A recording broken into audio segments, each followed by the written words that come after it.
Testing. All right. Here we go. Let's see the feedback. Are we live? Are we live?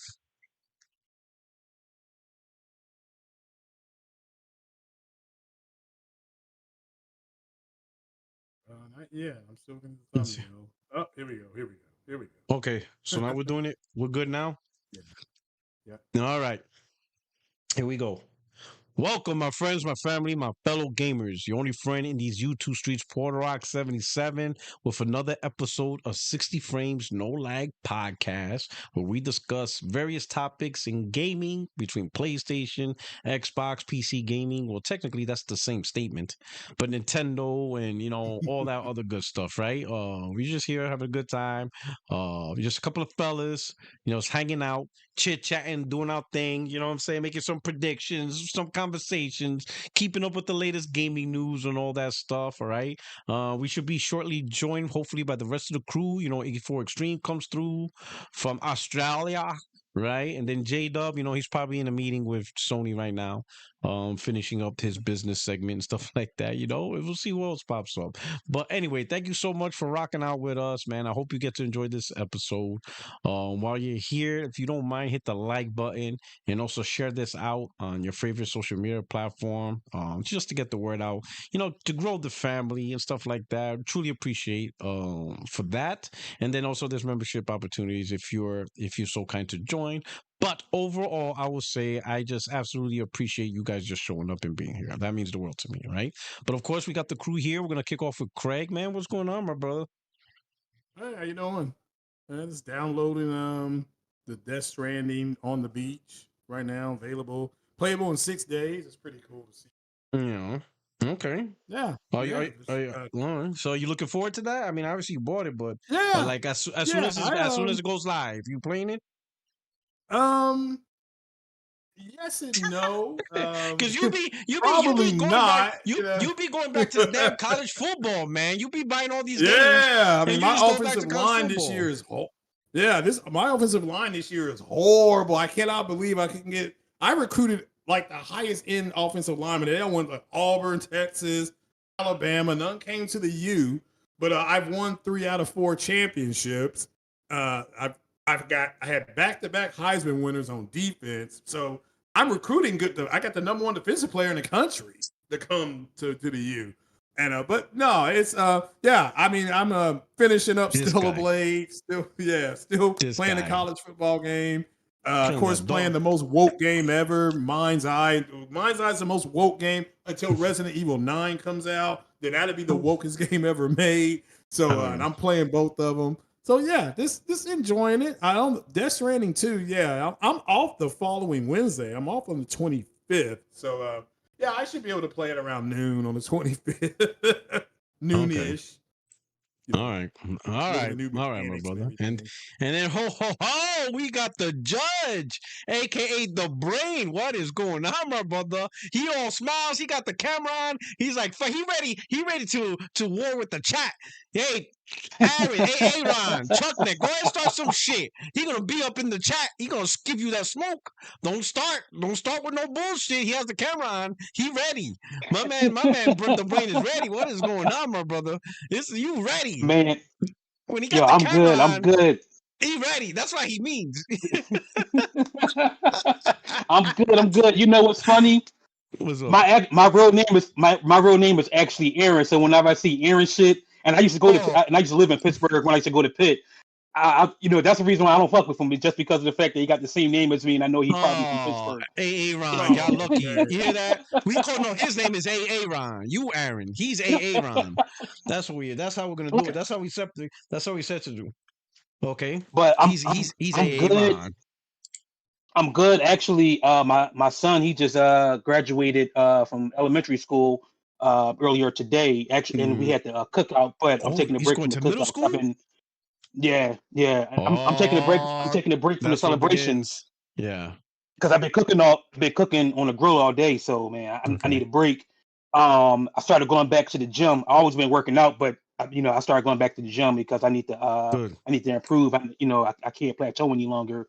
And then also I can bullshit for a while today because of I'm off of work until Friday, and Friday is normally a easy day anyway. So Okay. I'm on my iPhone. Unfortunately, I won't see anybody talk. If somebody's talking shit, y'all gotta let me know and tell me what it Oh is because I'm on man, my you can't see iPhone. the chat. Oh, we'll let you know. We'll let you so you could jump in and wreck some shit. It's good to you be here, man. It's good, man. I'm glad you're here, man. Thank you so Thank you, much. I really appreciate thank it, you. man. I hope everything goes well, man. We're gonna kick off already with some super chats here. We got Glassdoor Gamer. Xbox just did the equivalent of breaking up with your wife via text. Sad that everyone called this happening and somehow Xbox fans fake hyping it now. Oh man, it was all part of the prediction. We're gonna talk about that. That's gonna be part of the. I have the topics. PlayStation 6 top priority. Pretty much Sony mentioned that. Marathon delayed. Xbox console officially dead.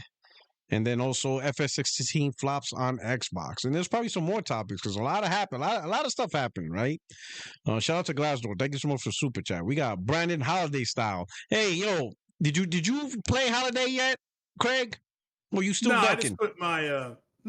just put my thing in there so he can think. I mean, I'm on right now. If you want to send me a request, I can accept the request right now because that's I'm still looking at my screen down, with days gone. So He sounds like he's yeah, ducking Holiday. anybody, I mean, All right. anybody can send me a request Okay. because I'm putting a Yes, team sir. together. Me and J Dub are putting the team together for Ready or Not as well. So if somebody else wants to join up, go ahead and join the crew. For You know ready it's or gonna be not? What's that? crazy. Yeah. Oh, that's like a police SWAT game. It's been on PC On for a while. PC? J Dub's already playing it. Yeah, On but it's coming to PC? PlayStation. Yeah, Oh, it's coming to all right. PlayStation in a couple Man, couple more see, months. y'all So exposed. Y'all PC master race exposed. Y'all exposed. well, I haven't All right. played it before, but it looks Okay. interesting. All right. Okay. So we got Holiday Style with the super. He says, really liking your Sony business breakdown vids. Can't wait for part 3. Out of the hospital now, minus my gallbladder, and Craig still won't add me. Yo, my Man, man's on his this weekend deathbed, was it but was before he Father's. goes, he's like, if I'm gonna Yeah. die, I'm gonna die giving you the smokes. All right. So Well, I mean, accept it the was friend Father's Day request weekend. and make it happen. So You know what I'm saying? it You was Father's Day weekend. So I wasn't know. really doing a whole lot My anyway. man said he's But yeah, gonna whoop up your there, ass man. so bad he won't be allowed in heaven. Hell is the only place he can go. That's how bad he's Yeah. gonna beat you down. That Jesus can be like, listen, what you did? No, uh-huh. that's the. Do you not read scripture? You cannot beat someone that bad in college football and think you're gonna get to heaven. This is an unforgivable sin. And he listen before he goes, he wants to give you the smoke. I Stop know. the Mine inevitable. is a You goal. can't listen. It's like Final Destination. You can't run from death. You can only delay it. Now play. Shout out to Brandon. I'm an instigator. I'm instigating like a motherfucker. Oh shit. Oh, all right, and then we got Liquid Data. Thank you so much. Super Chat says, "Evening, gents. Evening to you as well, kind Yo. sir. Thank you for Good rocking out evening. with us." All right, so yeah, we got the crew here. We got the crew together. Hopefully J Dub and Dan will come in. Hold on. Let me put this in our group chat. Let me put this in our group chat. Let me Yeah. get the bass signal out here. Let me put this on Blue Sky as well. Mm. Bu- bu- bu- bu. Boy. All right. So let's see if that's going on. All right. So small talk's over. Try to get by that quick. Thank you to the chat. Thank you for rocking out. Appreciate it. Don't forget to hit the like, share it out, all that stuff. Thank you for the super chats already. Let's talk about the first part.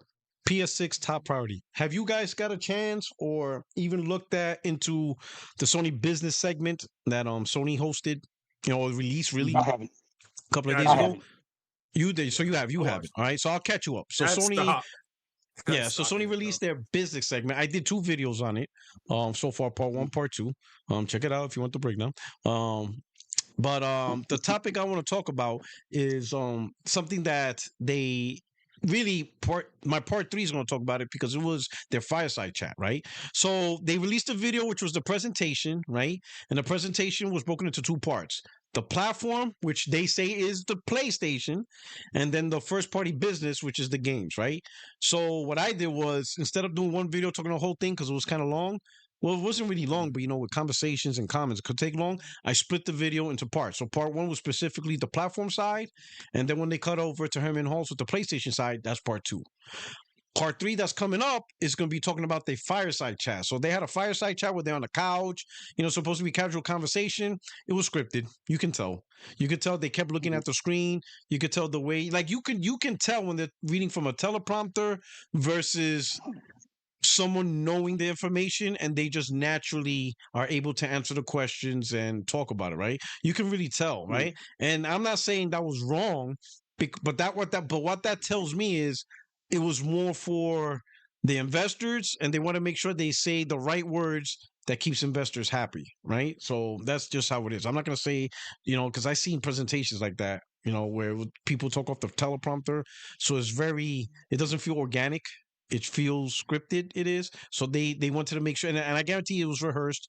So they wanted to make sure they say the right words, right? Versus you naturally knowing what's going on and you're able to answer the question simply because you know what I mean? And stuff like that. All right. So anyway, but in the fireside chat, they pointed out, mentioned that PlayStation 6 is Sony's top priority, right? And they are currently working on it, right? They couldn't give no details because it's way too far out. But yet, PlayStation 6 console is coming. It's their top priority, all that stuff, right?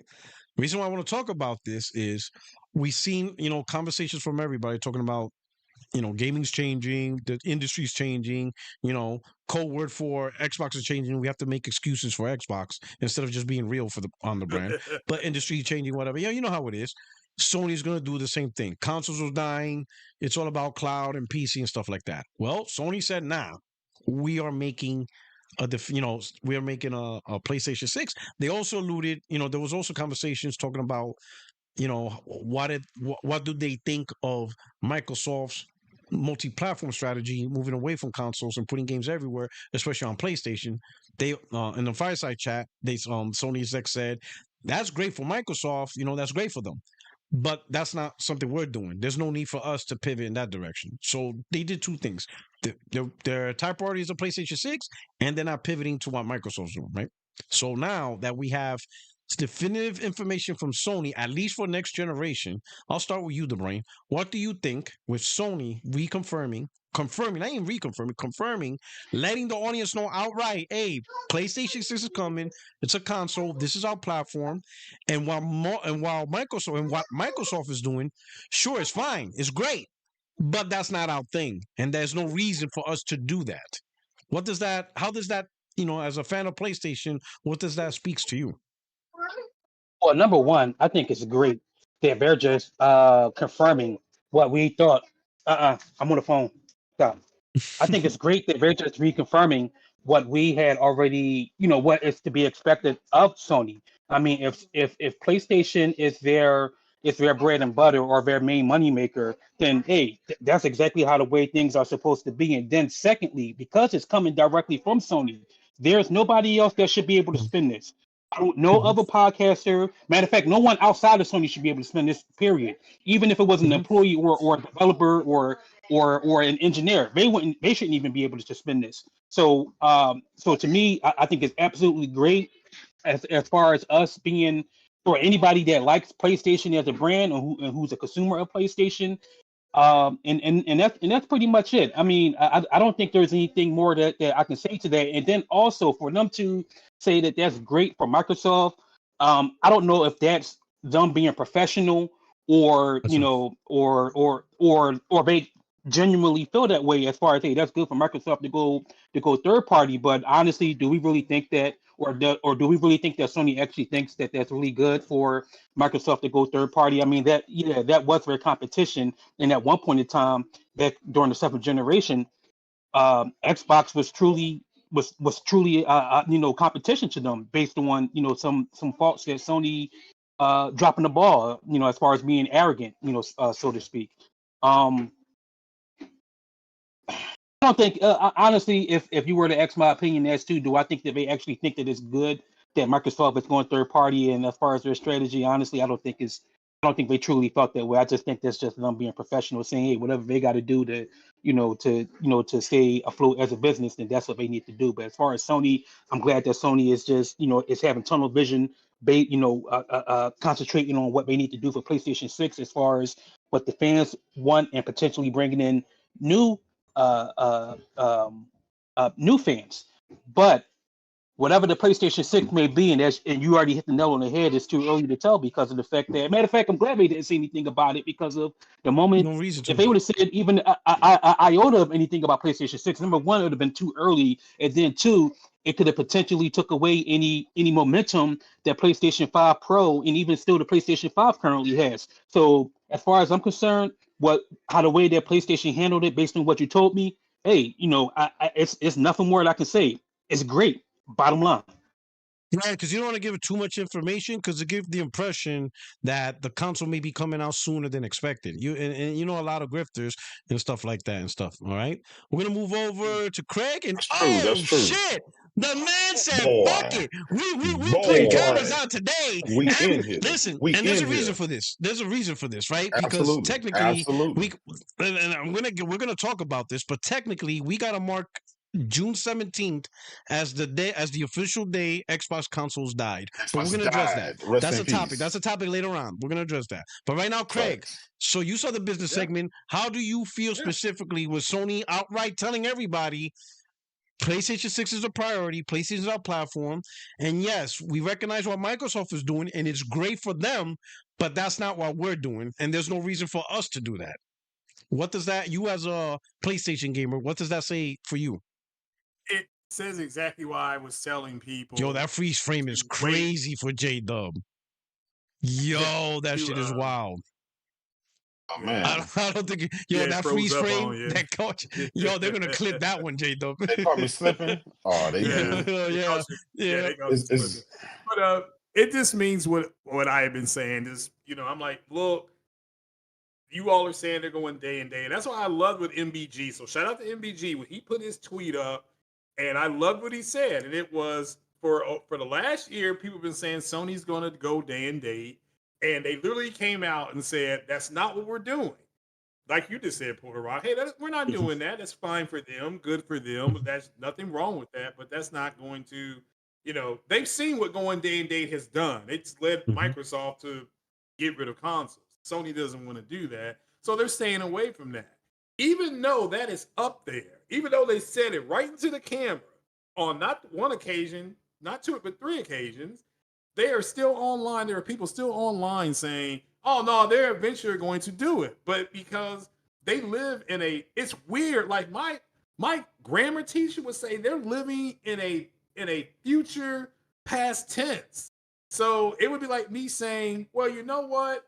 I'm going to get married to Taylor Swift in the future, and we're going to have 2 drunk midgets on a balance beam trying to balance each other out with 2 cans with tequila, each drinking tequila sunrise. What is he talking about? Man, crazy. Craig, I mean, My man, analogy crazy. Man, talking about Taylor Swift and midgets and this dude be throwing some wild parties, bro. I'm giving that you Kentucky a future past tense. Yeah, I'm giving you a future past tense. Now, there's no way or can you prove that it never happened? No, it may happen. So that's what they're doing. Oh, well, we don't care what they're saying today. This was being pushed, that narrative was being pushed by the PC community and the Xbox community, because like you said in your opening, Porter Rock, Xbox is doing something different. Therefore, the whole industry must follow them. But I'm just glad they set it in stone. And you figured common sense was telling everybody they weren't going to do this because you have a brand new regime and they're not going to go in there and rock the boat automatically. So, and so it just, me personally, it makes sense to them to do exactly what they did. And they explained why. They said, we're not doing it. Here's why. And we're moving on past this. And it's unfortunate that even though they said what they were doing and everybody said, okay, well, yeah, they're not doing that, people are still online saying, oh, well, yeah, they're going to do it eventually. They're even, and J-Dub has seen this, and I'll close with this. They are, even though Shift Up a independent studio that's publicly traded in South Korea made good grief, what's the name of this game? Stellar Blade. They are saying that's a Sony first party game. All right. Even though Lost Souls Aside is a China hero game made by the Chinese, which is run by the state of China, even though that is a Chinese studio, totally independent of Sony, because, and again, the Chinese studio, they're publishing the first day on PC, as they should, because PC is ruling China, okay? And Sony is publishing that game on PlayStation. They're saying this is Sony's going day and day, even though these aren't their first party studios.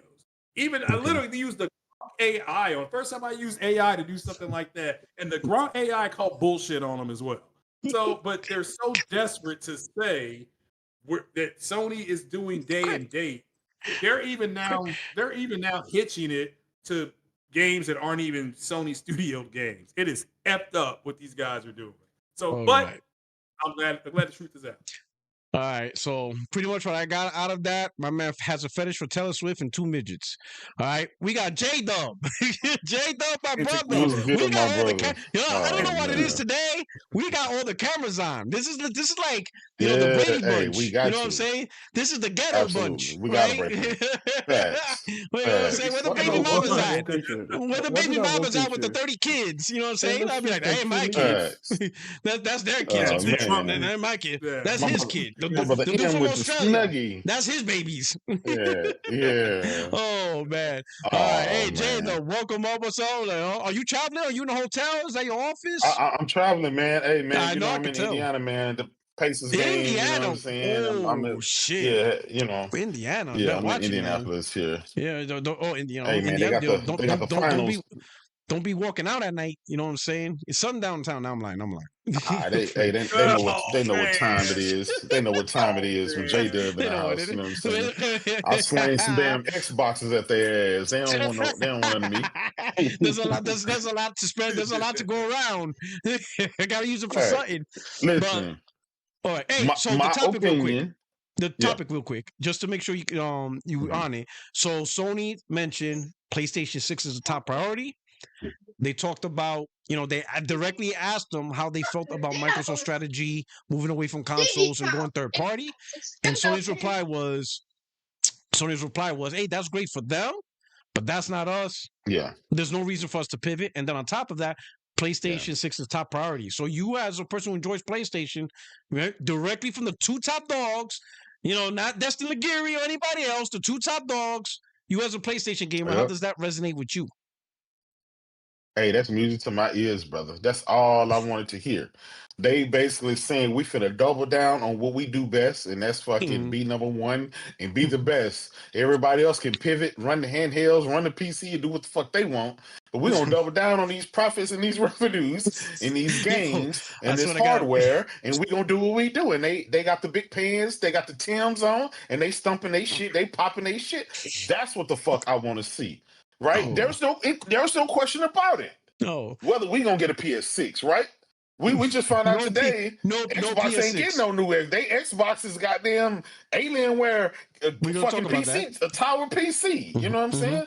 So, as a console gamer who's invested in the console space, obviously one of the generals in the console war, we not only won the war, but we got Hiroki Totoki and the new dude and Herman Hulse popping shit. You know what I'm saying?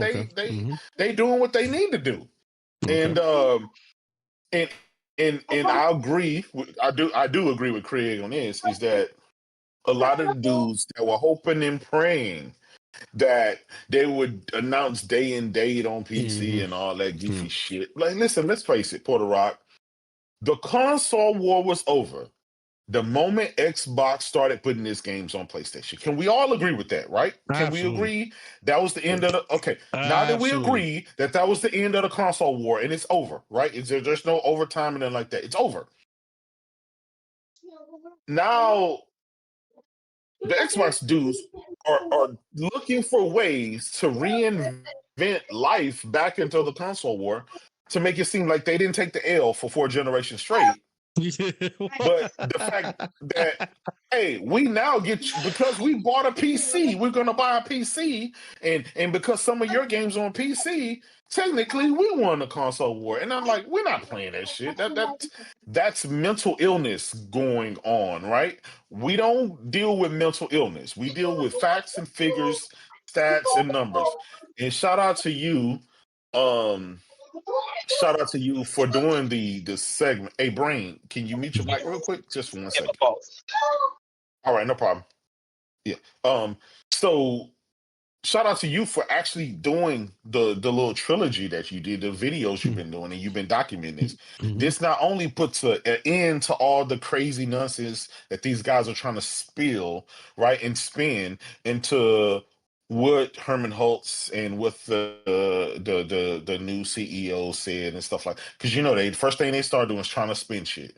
Okay, Sony said this. Let me see how I'm going to spin this into some negative news or into some positive Xbox news, right? So they've been spinning this. You've been precisely like what you do, right? Like Professor Porterock does. Check mark one by one. This is the fake information. This is the real information, and they can't dispute that. And so we are talking about it. This is music to my ears. I just want to know: are they gonna change anything? They're like, nope. We're number one in sales. We're number one in revenue. We got a lot of games in the pipeline. We're gonna keep investing in this, and there's no reason to change. There's no reason to fucking go third party. There's no reason to go the PC route. There's no reason to do any of that. Not only that, but we're gonna double down on our PS5, and we're gonna ramp up our PS6. They're getting us ready. They're starting, and that as a console gaming investor, because these are items that we invest. We invest $500, $600, or whatever into them, and this is what I wanted to hear. This is right what I want to hear. That shows that my PlayStation 5 is here for the long haul. And then guess what? I got PS6 coming right at it. They're not going to pivot. They're not going to try to sell me some bullshit. They're not going to try to change my console into. Think about it. Most gamers that have most console gamers, they're gaming on console not because they can't afford a PC. It's because that's where they prefer to play. Mhm.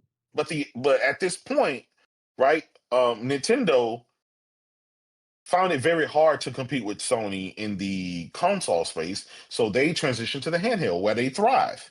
That's where they dominate. That's where they thrive. So they found their lane.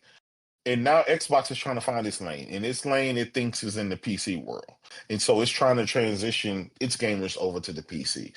And I'm glad that I get to have the platform that is great, is the best platform for console gaming. That's where, yeah, I own a PC and I own a Switch. But my PlayStation 5 is the best console to have for console gaming because that's where I do the bulk of my gaming is on the console. They would have a hard time trying to convince me to go the PC route. That's not why I spent the money. And so it is what it is. That was the music to my ears. Nothing changed though. So this was no dramatic, big stuff. This is just Sony doing what they've always done, right?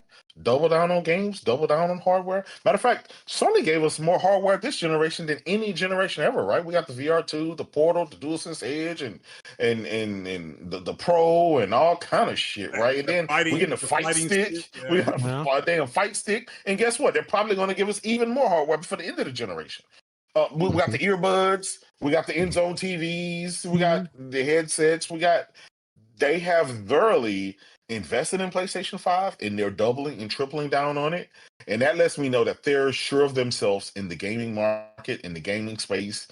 And everybody's going to follow that guy who's sure of himself. All the ladies want the guy who's sure of himself. Nobody wants the guy, right? Or the girl, well, not really the girl, but the guy who is unsure of himself. He doesn't know where he want to be, how he fits in.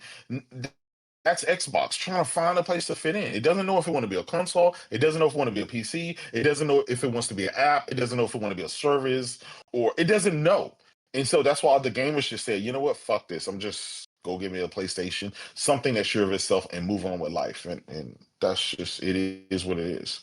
But yeah, A+ for me. Kudos to Sony. They're getting the dividends. We're spending our money with them. We're showing them, hey, thank you, Sony. Thank you for delivering these games. Thank you for delivering this great hardware, these great services, and things that take advantage of my PlayStation 5 that I've invested in. Kudos to them. All right. I First, have I a want to get. question. Oh, let me give us a couple of shout outs real quick. First, I want to give a shout out to Mash. He just gifted 20 memberships. So the Praise 20 God. in the Praise chat. God. Absolutely. So 20 members in the 20 people in the chat got gifted memberships. So please give Mash a thank you as well. Mash, thank you so much. Truly appreciate you providing the gifts to the people in the chat. We got JC members for 5 months. Says one of the best podcasts on YouTube. Keep it up. Thank you very much. Of course, is all due to the panel. We got an amazing assortment of, you know what I'm saying, of intellectuals. We got Win Games. You know the Xbox news is bad when Jada broadcasts live from a pay-per-hour hotel. Big facts. Oh man, Big my man facts. said, my man said, Oh, my man, man said brother. you in a He love checked in hotel, as man. Mr. He checked in as Oh Mr. Oh, shit. yeah, Smith. brother. Yeah, Hey, yeah, I gotta, yeah. hey, I The gotta go doorbell's when the about to. hoes get here. You know what I'm Oh saying? shit. I gotta Oh go. man, my Go man got when the the mistress on the way. Oh Craig send shit. me some Kentucky There you go. bourbon, Hey, and wait, M send me the my man, hoes. I'm on my cloud man, nine, brother. my man, like Nate Dogg, take him to the East Side Motel. Oh, yeah. My man, like Nate Hey, they Dogg, just taking want him me to to. the East Hey, Side Motel. they just want me to tell them where I'm at, man. I'm in a Oh very nice man, hotel right man, now, brother. man, What we Craig doing here? wondering if Taylor Swift and the two midgets gonna be there. Oh I'm telling man, you, yeah, I it didn't hear sound that like the story. midgets are on their way. Yeah, I don't think. Yeah, extreme Yeah, don't buddy. know. Yeah, You missed buddy. you Dressing missed Xbox. Craig's. They're gonna be dressed in Xbox outfits. Yo, Craig, Yeah. extreme. You missed Craig's Taylor Swift and two midget fantasy. So I'm very glad that you're gonna have to don't tell you're, me. you're gonna have to rewind it. It's You're the gonna have to future, rewind it for right? that one. I, Future I Yeah, don't past I don't want to know. Taylor Swift's and the two midgets. I'm just May the hey. future be unknown to me. No, Hey, man. Glassdoor Gamer with the super chat. Thank you so much. Says would be funny if PS Now pulls PC ports due to Xbox. Well, you know, I think if that's we'll have that conversation, right? But before we wrap it up to finish off the topic, we'll go to Extreme. Oh wait, what was the question? You had a question? Yeah, you Yeah, had a question, yeah, right? yeah. Actually for J Dub, because J Dub said something that actually piqued my interest, where he was saying that Xbox is trying to find this niche as far as going to the PC, and that immediately made me think of, well, wait a minute, Xbox, or rather Microsoft, Microsoft, they are known for PCs, or at least, the software side. And the Xbox itself started off as a niche product going back 25 years ago to the 2000s. So my question for J Dub is, and this is no way being adversarial, because I certainly like J Dub's perspective, Man, screw but I that just want to, shit. If you're gonna give them pick smoke, his give them brain. smoke. This is 60 frames No, per no, no, line. no, no, no, no, no. Listen, we not we No, bleed green no, here. We not we bleed blue. no, This no, is no, Killer Beaker. no, no Listen, we're smoke at all. Spartans. We will kick them off the Stop mountain being if you messy, don't Porter step Rock. up. Stop being messy, No, Porter Rock. my Stop man, being messy. listen, Stop being J Dub messy. said it best. Listen, I'm just doing what J Dub. If you can't cut it, get good. You gotta get good. I'm just listening to He him. He did. don't He give a did fuck. say it. He He did said say that. J He Dub did said say. I get did good. say So that. he gotta I get did good. say that. Get good. Yeah. That's why we Go doing ahead, it. my brother. Go ahead. Porter Rock being messy. He being messy right now. So my question is, would you agree that Microsoft is basically going back to where they should always been in the first place, just because of the fact that the Xbox itself was always a niche or a project that just went way longer. In credit to them, in some sort of standard, it has some sort of success. Listen here. Microsoft hasn't dominated anything in the PC space outside of a fucking operating system. That's it. Outside of the operating system, which is the low level format where software is installed on. Outside of that, Microsoft. Matter of fact, most Microsoft guys don't even care about Windows 11, right? Most of them still have Windows 10. They're trying to avoid upgrading to Windows 11. Microsoft has never really dominated anything in gaming. This is a gaming space. Just because you had Flight Simulator 40 years ago on a PC running DOS, right? Running MS-DOS, that doesn't give you anything credit. Microsoft credentials in gaming started when console gaming started back in 2000 and was it 2001? 2001. Or 2001, yeah. 2001 With with the the OG Xbox OG. Xbox. That was a console that gave them validity, that gave them a position to start from, that gave them the name in the okay, these guys are here to compete. They're serious, right? That's what we know Xbox for. Xbox, the name Xbox right now doesn't resonate with anything gaming. Right now, my toilet is an Xbox. My TV is Oh an man. Xbox, right? And that comes Oh from me. This comes from man. Microsoft. Oh man. The, My man listen, said my a milk toilet. carton. We got a milk jug that has fucking Xbox on it. Microsoft advertised that, not me. So don't blame me. A So milk now the jug. question I'm going to reply back to you is, what the fuck is an Xbox? Now we're not talking about Microsoft gaming. We're not talking about PC gaming. We're not talking about Steam and Epic and other things that have created a name for itself because it's its own branding. But what the fuck is an Xbox? We used to think of Xbox. Xbox used to be a console literally a year ago. After something happened last year and they decided to take that name and just water it down, that name and brand so much to where Xbox is nothing.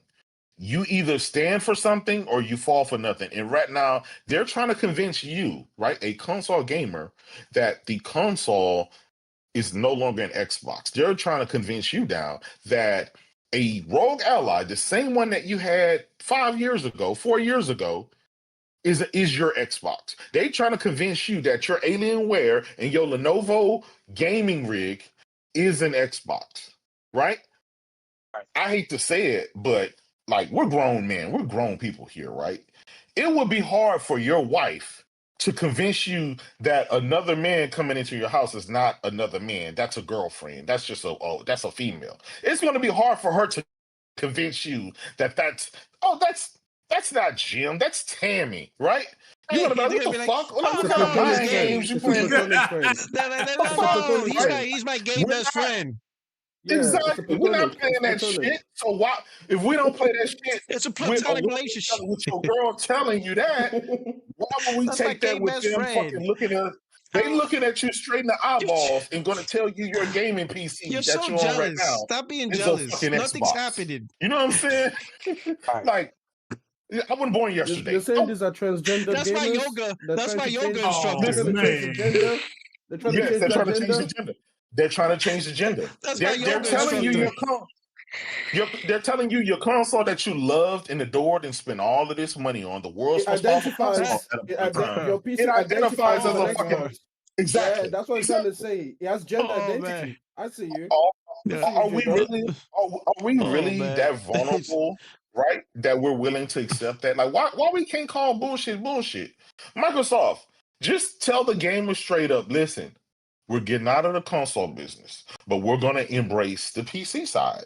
We're going to be the world's largest third party publisher, and we're going to partner with third party people to make Xbox branded devices. If they can tell you that straight, you know what your expectations are. You know, okay, cool. Microsoft is going to do this and do that. And guess what? I can go out right now and buy me an Alienware PC, and it'll do everything that this next whatever branded shit is going to do. But for them to look at you dead in your eye and try to convince you that you didn't see what you thought you saw, come on, man, that's a slap in the face. I find it offensive. Right. Sony better not come out and tell me that the fucking PlayStation 6 is my fucking PC tower. I'm gonna get the fuck up out of here. You know what I'm saying? They ain't get another dime from me. They won't No. dare try that shit. Oh. So They'll be like, this how is a about PlayStation Nintendo? 6. What about Nintendo PlayStation 6. try to convince you that the Switch 2 is something other than what it is? You would be like, what the fuck? Well, why are you doing this? And that's where Microsoft is right now. And let's face it, majority of the true diehard Xbox guys, they've already left Xbox. They saw this coming a mile away. They've already left. The Destin Lagares, no matter how much he lied to you and no much how he spend stuff for his clicks and views, shout out to that brother, as he should, right? He got an audience. He need to pay the bills. Even he went out and bought a fucking PS5 Pro. The IGN dude, Ryan McCaffrey, the most diehard bot out there, even he went out and bought a fucking PS5. He saw the writing on the wall. All of these guys went out and bought the most diehard bots. They went out and bought a PlayStation 5 and a PlayStation 5 Pro because they see what the writing on the wall. They're not dumb people. They know what the fuck this is. Cole Eastwood has a PlayStation 5 and PlayStation 5 Pro. All of those guys have it, but they're online trying to convince you didn't see the guy leaving your house at 1 a.m. when you were walking in. Like, the fuck? What Don't the- fall for it, man. All Don't right, fall all for right. it. So I guess we're already talking about the next topic. Xbox consoles officially dead. So let me show this Oh, video. wait. Hold on. How come I didn't get to say my thing? All about right, my listen. You stuff? better make it quick Oh, because we already yeah. moved on. We already moved past this topic. So give Jesus us a quick, Christ. give Okay, listen, listen, give us your Australia quick, needs some give us your time. quick, give us Jesus your quick Christ. thoughts on PlayStation 6 and Sony holding the line with their strategy.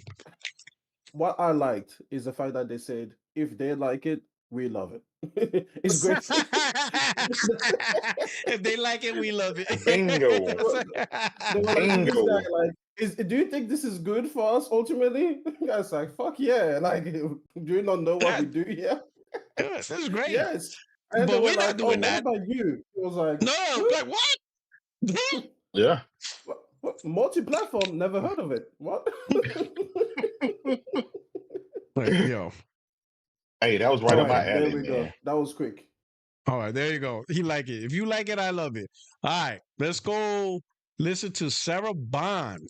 She made a nice Let's announcement. put that on loop. Yeah, put that on loop. He said, put that on loop. At Xbox, our vision is for you to play the games you want with the people you want, anywhere you want. That's why we're investing in our next generation hardware lineup across console, handheld, PC, cloud, and accessories. I am thrilled to share we've established a strategic multi-year partnership with AMD to co-engineer silicon across a portfolio of devices, including our next generation Xbox consoles, in your living room and in your hands. Together with AMD, we are advancing the state of art in gaming silicon to deliver the next generation of graphics innovation to unlock a deeper level of visual quality and immersive gameplay and player experiences enhanced with the power of AI, all while maintaining compatibility with your existing library of Xbox games. This is all about building you a gaming platform that's always with you, so you can play the games you want across devices anywhere you want, delivering you an Xbox experience not locked to a single store or tied to one device. That's why we're working closely with the Windows team to ensure that Windows is the #1 platform for gaming. The next generation of Xbox is coming to life, and this is just the beginning. We can't wait to show you what's next. That's why we're working. That's Now, why I we're want y'all. This right here is what I want y'all to listen. This is the key right here. Out of this whole 1 minute and 10-second thing, listen to what she tells you the so what right here. That's why we're working closely with the Windows team to ensure that Windows is the #1 platform for gaming. That's why we're working closely with the Windows team to ensure that Windows is the #1 platform for gaming. That's why we're working closely with the Windows team to ensure that Windows is the #1 platform. That's why we're working closely with the Windows team to ensure that Windows is the to ensure that Windows is the #1 platform for gaming. To ensure that Windows is the #1 platform for gaming. To ensure that Windows is the #1 platform for gaming. The next gen. Okay? That's the key thing I want everybody to understand because this is what I've been predicting. She literally told you. She didn't say that's why we're working with a team to make sure Xbox is the #1 platform for gaming. She said Windows Windows is the #1 platform for gaming. She literally said the quiet part out loud, right? They're going to ignore all the other stuff because it all sounds fancy, but make no mistake, she told you what the mission is. She told you what the vision is. She told you what Microsoft decided. They made a decision to say Windows is the #1 platform for gaming. That's it. So you guys are Windows gamers, PC handhelds, all that shit. The Xbox console that you guys are used to, that it's gonna that you know you design all the special shit, and then they'll sell it at a loss with that's over.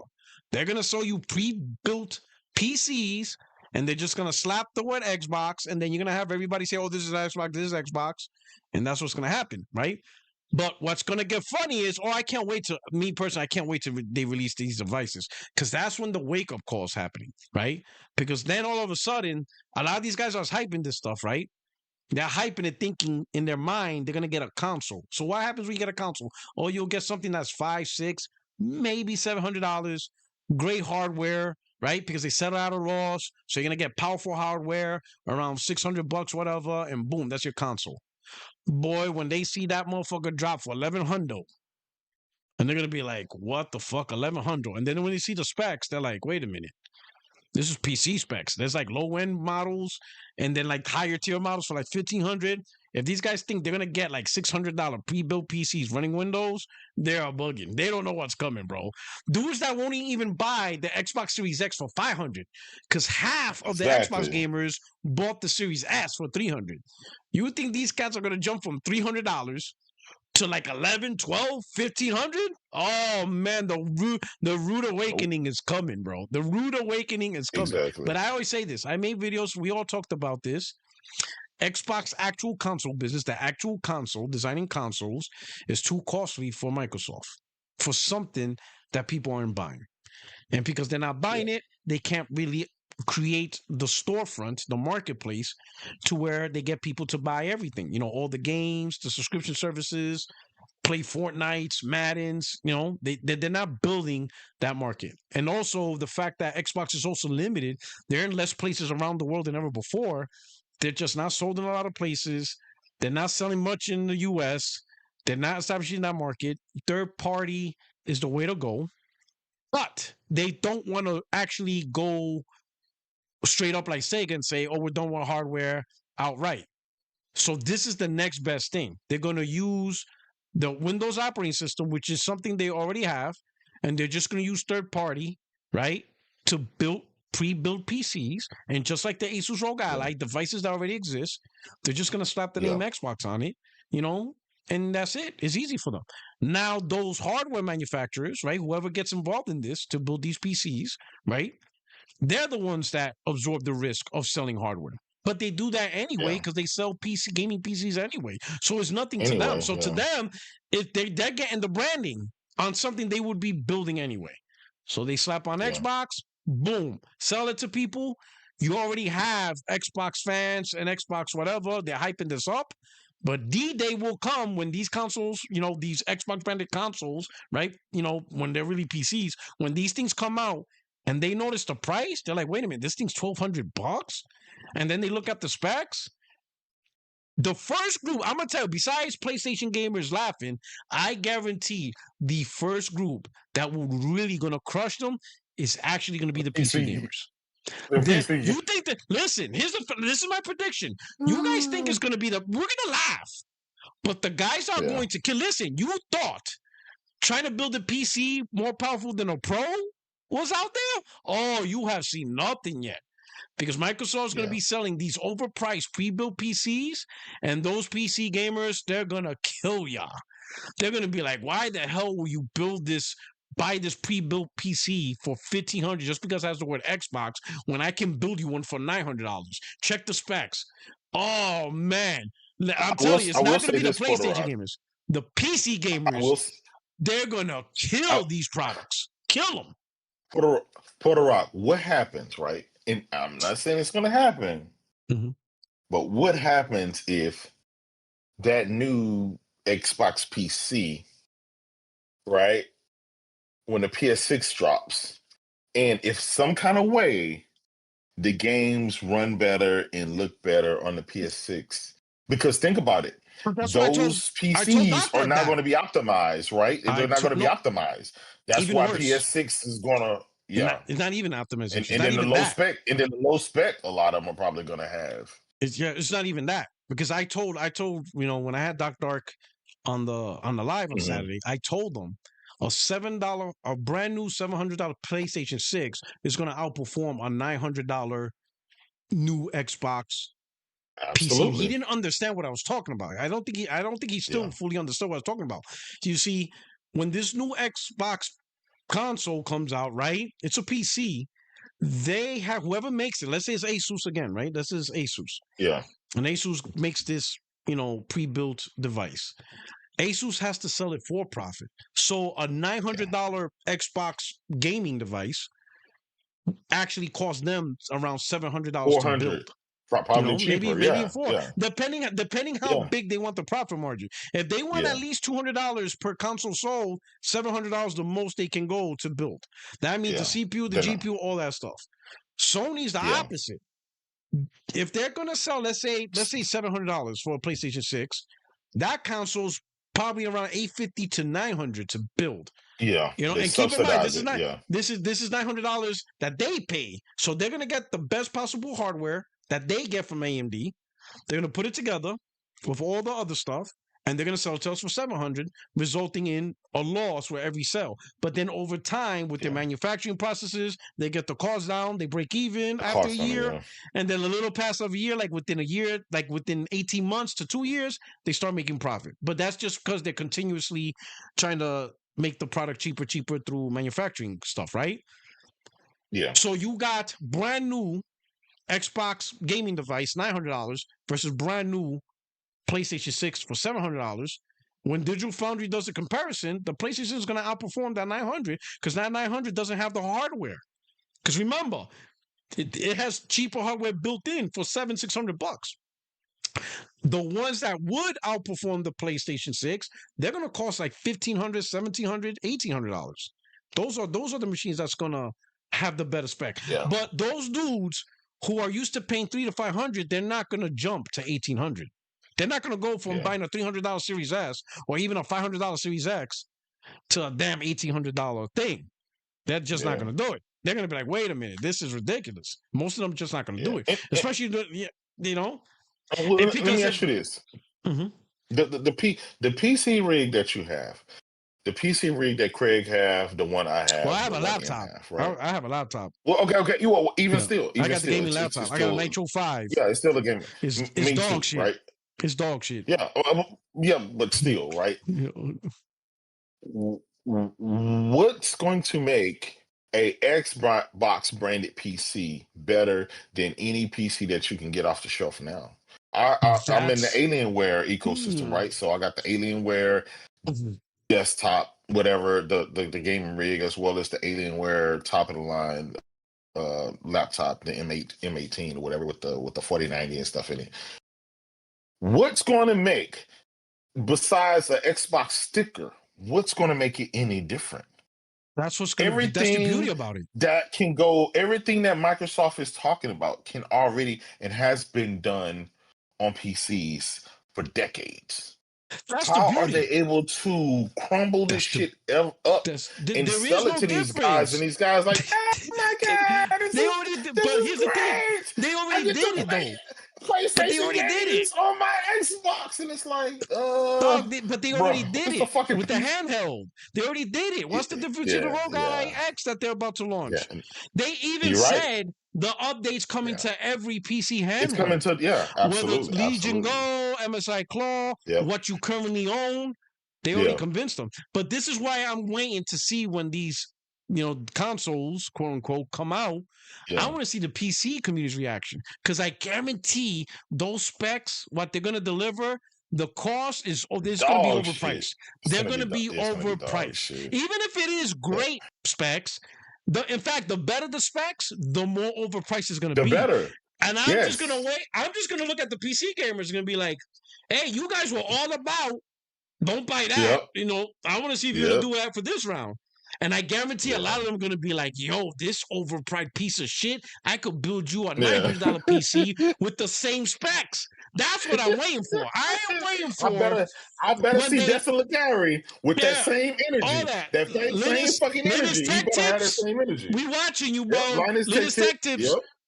We're watching you, right? They're gonna Yep. be like, they're gonna show the Xbox branded console, and it's gonna have like Yep. AMD GPU, CPU, and they're gonna be like, with Yep. this CPU, GPU, we could build you this, and it costs $900, Yep. Yeah. and it's the same thing. $500, Yeah. $600, $700 cheaper. Watch, Yeah. that's gonna happen, and it's gonna be absolutely Yeah. crazy, right? Liquid Data. gonna be Liquid Data. crazy. Thank you with the super chat. Let's not forget that Sony helped co-develop FSR4, and the model was trained by PSSR. And I turned That's true. FSR4 has now contributed to PSSR image, how PSSR will be when PS6 releases. Oh yeah, so like for the PlayStation 6, right? That the good thing is Sony's only focusing on that one hardware, PSSR. Yep. Rumor has it PSSR 2 might come out next year. So that's the next Yeah. step. So who knows? PlayStation 6 might be on 3 or 4. So who knows? Yeah. But right now I want to we'll do extreme, right? Since you only did a quick Yeah, thing on the last topic, right? yeah. So you heard Sarah Bond, Windows platform is what they're That's aiming the way for to to go. be the Yeah. gaming platform, right? What does this mean to you? Seeing generations of Xbox, how they're going forward.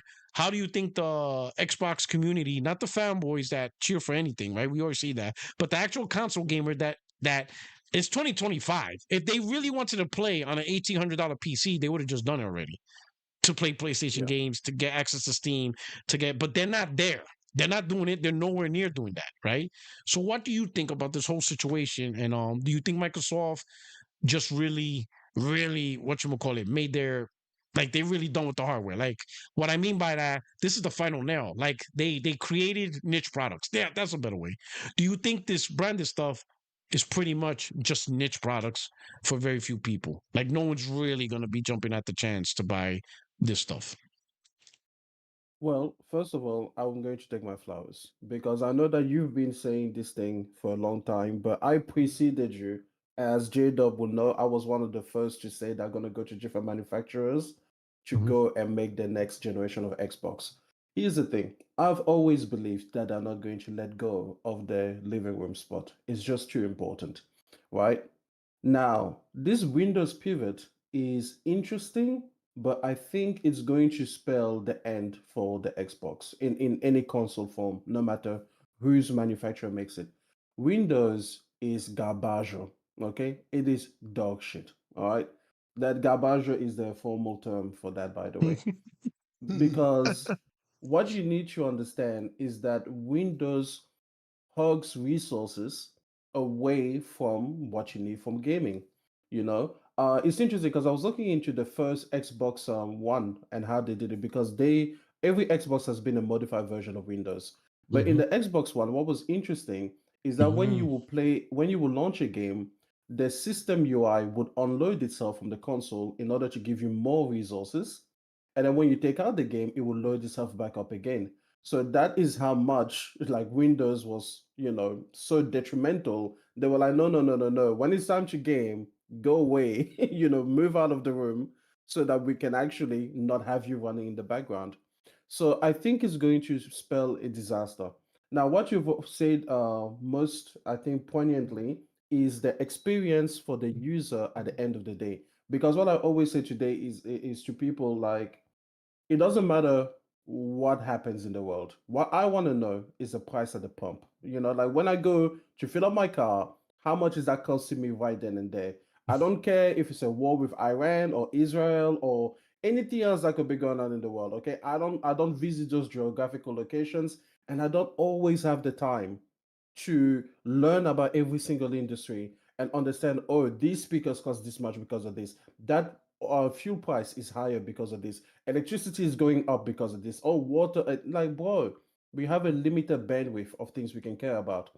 So it is going to be shocking to people, like you say, when they go to actually buy the next generation of whatever hardware they want to buy. And then they are greeted by prices that are 2 or 3 times as high as what those people are expecting. Because at the end of Mhm. the day, that is going to be the thing for most people when they're like, wait a second, what's this reality check here? Why am I paying, Eighteen suddenly hundred six, dollars. 700, 800, No. $900? And then regardless of whether they launch early or not, but when the actual PlayStation equivalent is coming out, and then the comparison videos are being put forward, and they're seeing equal or better performance on a much cheaper box because of the realities Mhm. that you talked about, that is Mhm. again going to be another reality check, and that is the thing. That is the thing that matters the most to people. So I was talking to my little brother yesterday. My little brother is 18 years old. He doesn't follow gaming as closely as I do, but he is a gamer, right? And he was like, "Oh, what do you think about the Xbox handheld?" And I was like, "Listen, this new ROG Xbox, The device itself is fine. I think the device itself is phenomenal. What I don't understand is the value proposition. Like who is the avatar for this product? Who is going to be like, okay, I want a PC handheld, but for some reason I'm not going to go Steam Deck. Then I really want a PC handheld, but then I'm not just going to get the standard ROG Ally X that is already available and that will surely be cheaper, unless Microsoft somehow decides that, hey, this is going to be our somehow, I don't know, come to Jesus moment, and we're going to make this cheaper for people. I see no reason why they would. So again, you don't go to a third-party manufacturer just to keep losing money on consoles that you're already losing money if you made yourself. Like that makes no sense to me. So it will surely be more expensive. So I don't see who this gamer is going to be, understanding that the PC handhelds are already niche products. So it's like there isn't a lot of people to choose from in the first place. And then you have to go up against titans within that space. And if a person wants local play hardware, let's face it, the vast majority are going to go for the Switch platform. So at the end of the day, I truly do not understand how Microsoft even thinks this is going to work. And in fact, I'm going to go as far as to say this is the Windows Phone moment. This is absolutely, to me, a Windows Phone moment where they're putting a lot of money into something that from the get go, people are telling you there is no way this fucking works. And I just don't know how they don't see it. Hmm. All right, let me give shout out to Glassdoor Gamer, Xbox Series XL. Oh shit, he said their spreadsheet. And Face 23 BKNY. What's going on, my brother? How will Microsoft? Oh, this is a good question. How will Microsoft make money on their storefront if everyone's going to use Steam on the Xbox? Will people bypass Xbox Core to play online on Steam Store for free? A lot of questions. All right, Craig, how about you? What do you think about that? Because now they're going Windows, right? This is a PC. Mhm. So now you don't technically have to pay for Game Pass, like you do on a console in order to play online. You can now buy the games on Steam and just play online for free. So you can buy all the games on Steam, still play it on this device. You no longer have to buy the games on Xbox. So what do you think about that conundrum? By having Steam, Epic Game Store, and all that stuff, they literally added storefronts that are superior to their own, which now gamers could be like, wait a minute, for those, I think like 10 million that have like Game Pass Basic primarily for the online, now they ain't got to worry about that. They could pretty much unsubscribe from Game Pass now and just play their games on Steam. What do you think about that, Craig? I mean, this was a long time coming, and everybody saw this coming that they were um, that this was going to happen. I don't have an issue with this. I remember buying my first Xbox and things like that. I enjoyed the original Xbox and the 360. This is, I mean, there are Windows. They make Windows, like J Dub was just talking about, and so them moving you over to Windows makes this is what they've been doing since 2015. They have been steadily dripping it over and over, and finally, Phil Spencer goes out there and says it's just 4 games, and then he gets overridden by Amy the Hood, and now it's all these games coming. And and he said it, and shout out to Sarah Bond. It's a beautiful woman right there, and I don't have an issue with what they're doing as far as what they're going to choose and what they're going to play on. What I've been saying for months is that all they do not like that Microsoft is putting games on PlayStation. They don't like it. They can sugarcoat it, but what they really want to do is, and they don't care. They don't care if it's on a 7-inch screen. They want to be able to say we don't have to buy a PlayStation to play PlayStation games. That's what they really have wanted to say, and that's what they'll be able to say. And this is an Xbox. Like J Dub was saying, the milk carton's an Xbox. The microphone I'm talking to is an Xbox. So they have fallen for that. My niece is into, she does marketing, and she said it's the best piece of marketing propaganda she's seen in 5.5 to 6 years. Just the way people have fallen into it. You have to wait and see the price point. But yeah, I mean, there's nothing that my PC, which is an older PC model at this point, yes, I can download the Epic Store and download Game Pass and download Steam and what is it, the other one, GOG, whatever it is. I can download all that now. And but it's Windows, and J-Dub's right. They make a good Windows tablet slash handheld tablet slash laptop. Microsoft does that's their Windows The tablets. Surface. Yeah, the server is considered one Yeah. of the best in the business by everybody, including Apple, which In the recommend in the Apple. business world, Yeah, in the business world. So, they just but don't sell a lot, yeah, it's like the Xbox. unfortunate. Yeah. Yeah, like the Xbox. Yeah, so the Xbox went out like this, and so that sucks as Yeah, far as nice. somebody who's gamed on Xbox since 2001 when I walked into the store and bought one. So that I'm gonna have my ode to Xbox podcast tomorrow, but actually, as far as how much it's gonna be, which is what this is gonna come down to, is the price point, and then this I can't believe we were to a point now where people are looking. We went from 12 T flops and 52 CUs, VRR and VRS, and now they're looking at a 7-inch screen. That's how bad things have gotten. But yeah, it's not a console; it's a Windows device. I certainly hope it does well for their own sake, for Sarah Bond's sake, because this is her shot, for the big time. This is her big moment. This is her Rocky moment, so to speak. So for her sake, I hope it does good, because I would hate to see her get the axe, because she's the one that's up next. They ain't gonna get rid of Phil, obviously. So that Sarah being the face of Xbox now, which is what she is, her tush is on the line now. So for her sake, I hope it does good enough to keep her there. But I agree with you all. Price point is going to be everything. And Sony's reaction, I've said before, my what I was told is they're making their own PC storefront. And so we'll have to wait and see if they do that. We're not talking about something that may happen three years down the road when PS6 hits. But ultimately, we'll have to wait and see what happens, if anything. But yeah, congratulations to them. I'm glad that they've made a decision on what they're going to do. A lot of their fan base has been in limbo, and I'll miss it as far as my memories on it. My favorite games, Jade Empire, Knights of the Old Republic, Mass Effect. Those are all Xbox games. So yeah, Well, so they arguably, PlayStation games now. yeah, they PlayStation games now. So, but yeah, I mean, when I walked Yeah. out of that store with my Xbox, I had Knights of the Old Republic, Yeah. and I went home and played it for like 8 hours. So again, ode to Xbox. They're done with the console. Everybody saw the console go up a couple weeks ago. That's the end. That was the end of it, because they're like, well, we're replacing this. So shout out to D-Back Can, as well. He said they were going to yeah. do a modular device on a Crossfire. He said that's what he had heard months ago. And shout out to Hip Hop Gamer, because this is stuff that those guys have been saying.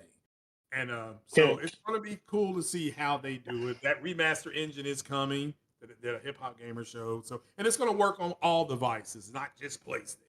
So can, that's cool. can we all agree that at this point in time in history, when it comes to gaming, console gaming specifically, that Xbox is a work in progress? They really don't know what they want, and they're just trying to I think figure they this know shit exactly out. what they want. I know. I think they know exactly what they want. They know exactly. At this point, I can say they definitively know what they're doing. Definitively. Mhm. They know. And it's not, and listen, and it's not an accident she released this now. Right I now, think they yeah. waited to see how they react to the Asus launch. Mm. And you saw, right, other than fanboys, play talking shit, the actual community said nothing but positive things. Now all Yeah. of a Mhm. sudden, you know what? It's time for me to make this new announcement. Let me do a 1-minute thing, and boom. They're not stupid. Listen, we all know. Let me put it this way: the one thing us four have in common with Microsoft is that we both know their Mhm. consoles suck. The only Yeah. people that don't know this is the Xbox fanboys and the content creators. They're the only ones clueless to what's going on. We know Microsoft has trouble to sell consoles. Phil knows he's Yeah. having trouble. Sarah Bond knows, and Satya. So we have more in common with them than their own family. So we know that they have problems. We both know they have to get out of the console business because no one wants to buy it. So Microsoft say we found a way to get out of the console business. We're just gonna make pre-built PCs, have somebody else do it, so we don't get the risk. So it's not our money getting with, what it is. In my opinion, this whole partnership with AMD is just pretty much anybody who wants to be part of the, Xbox, build a console, you have to get in contract with AMD, and these are the specs you have to build your product on. It has to be minimum this CPU, this GPU, this memory. Above that, you're good. As long as that, like for example, Dell can go, hey, we want to build an Xbox console, right? But we want to use Intel and Nvidia. Xbox will be like, nah, we made an agreement with AMD. You have to go with them, and it has to be at a minimum this CPU, this thing, and you must have these technologies. If you do that, we'll stamp our name on it. We'll put the sticker. Bow. We'll put Xbox on the case. And Dell's like, all right, cool. What are the range of specs we gotta do? And I think that's what they're doing. They're connecting all third party, solidifying the specs, right? This is the minimum specs. This is the stuff we gotta do. As long as you follow these guidelines, you can be part of the Xbox branding of devices, right? What that does is Dell takes the risk, Acer takes the risk, Asus take the risk, because they're gonna go build these products and they're gonna sell it for profit. Let's say it does flop, like the way Extreme, predicts. Like, hey, these gamers are not, when reality hits and they see a $1,500 price tag, $1,700 price tag, and then even worse, PlayStation 6 launches, let's say $700, half the price, and it's outperforming them. They're going to be like, what the? Yeah, hell no, I'm not doing this. Let's say worst case scenario that ends up happening. And then Dell's like, yeah, this ain't really working. Asus is like, yeah, this is not really working. We're not going to build no more. Microsoft still doesn't lose because they're like, hey, we didn't spend money on any of this shit. All right? Hey, and they'll tell their community, hey, the hardware manufacturers don't want to make Xboxes no more. There's nothing we can do about it. But by the time that point comes, they would have been done shut down their departments. They would have shut down all the stuff, all the manufacturing, all the deals they make. They already closed shop. They ain't making no more hardware. So they can't be like, hey, we closed down our shit because we thought third party was going to take over. So if it's a success, win. If it's a failure, I'm sorry. Like, we put it in their hands. Yeah. And that's it. And that's exactly what it is. This is their way of getting out of hardware. And they can't lose. It's a win-win scenario. Put it this way, they can't lose. Because if they do lose, it's not directly their money. It's Asus and Acer and Dell. They're the ones that are losing. They're the ones that's going to have to report to their shareholders, hey, this Xbox branding stuff didn't really work out for us. They're the ones that's going to have to answer up to that. Xbox will be like, I will say sorry, this. we tried. Hold on. As clever and intelligent as you are, you have made one grave mistake. And that mistake is thinking that these PC fanboys are somehow going to hold Microsoft's feet to the fire. Here's what's going to happen instead. Oh, they're not. When this thing comes out, no, trust me. When this thing comes out, what you're going to hear from them is Windows should be the operating system across all consoles and devices. Oh my God! That's what you're going to hear. I'm gonna be like, I'm gonna be like that meme, that guy that takes the helmet and be like this. Get the fuck out of here! Like, PlayStation should use Windows. There you go. Fuck out of here. That's exactly Excuse my language. I'm sorry. No, I don't want to hear that. That's exactly what you're going to hear. I don't even want to use Windows. Windows. That all they want in general is to have access to everything. So you already see it. Okay, you go take a look at what is it? Whether it's the digital forgeries of the world, whether it's the Linus Tech Tips, whether it's anybody else, right? All of them treat any Xbox products with kid gloves, right? All of them will be trying to highlight the most superficial quote unquote benefit to those platforms because at the end of the day, they just want this thing. Now, the only way that my prediction doesn't come true is if by then Steam OS has become a big thing. If Steam OS, that's the battle. Is something. And these guys don't see it. They're too focused on us, right? Or PlayStation fanboys, whatever, because we kicked their ass. We fucked them up. Like, we whooped their asses, bro. Yo, this is even worse than the PS2 gen, right? Like, PS2 outsold Xbox, OG Xbox, 150 million to like 25.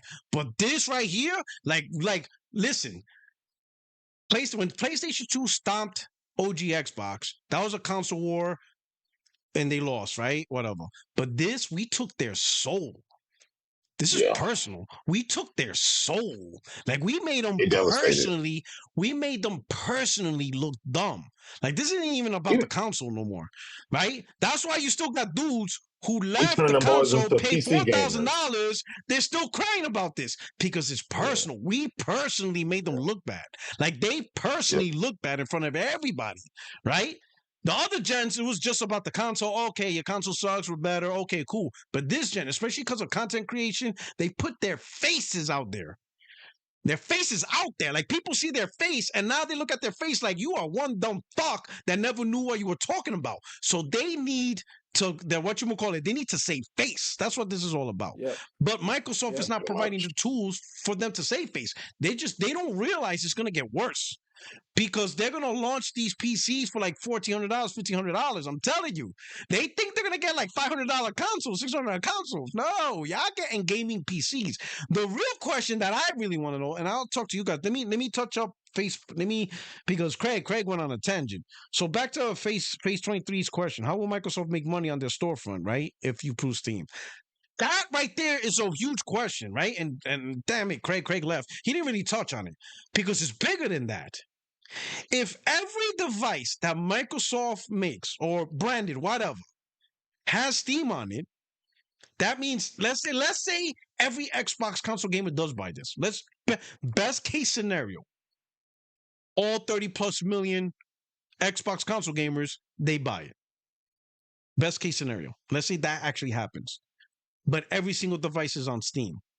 What's to stop developers from like, wait a minute, why are we going to make an Xbox specific game when the guys have access to the Steam version?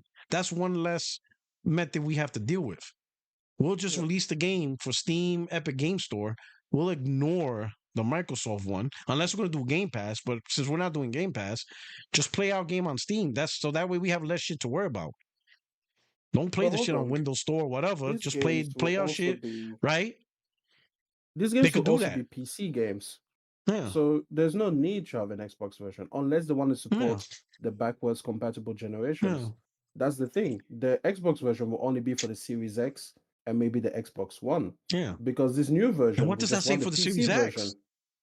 Right? Well, that Because they says could that be it's like, either not forward compatible, yeah, you know, they could or just it, give up on the you Series know, X. They could be like, you know what? they could. Microsoft killed the console, so we're not supporting it. They could cut off support earlier, really, and be like, nah, Yeah. it's only PC and PlayStation. So the PS5 still gets games. So the And the people who PS4 will just still bought get a Series games. X or bought a Series X the last 2 years, they'd be like, wait a minute, this brand new game's not on Series X S, but on PS5 and PS5 Pro. Why? Because the developers are done with Xbox. They'd be like, listen, Microsoft killed you guys. You guys Yep. need to jump on PC because we're not fucking with your excuse my language. We're not messing with your consoles no more. There's no reason to make games for Series X. The consoles are done, so why are we gonna still make games for console? It's not like it would be, cross-gen with the next console. The next console isn't a console, it's a PC. So we're just gonna make Exactly. PC, PlayStation, and maybe Nintendo if it could fit. Xbox Series X and S, I'm sorry, but your lifeline is done. You're gonna have to just leave now, but we're not wasting investment on it. Especially you guys ain't buying games anyway. You're Game Pass gamers anyway, so like Xbox Series console even cut shorter faster. And I saw, in And fact, this is a good thing. Let me show you something because this came up. Somebody sent to me this in a message.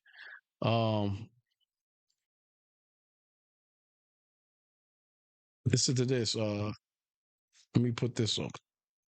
This is a good point he made up. This is Moore's law is dead. But listen to what they said. Having said that, I think it's a slap in the face to Xbox gamers. I mean, people will say we hate on Xbox too much, but let me reach out to all of you Xbox fans. I don't think you're happy in Xbox handheld cannot play your Xbox games.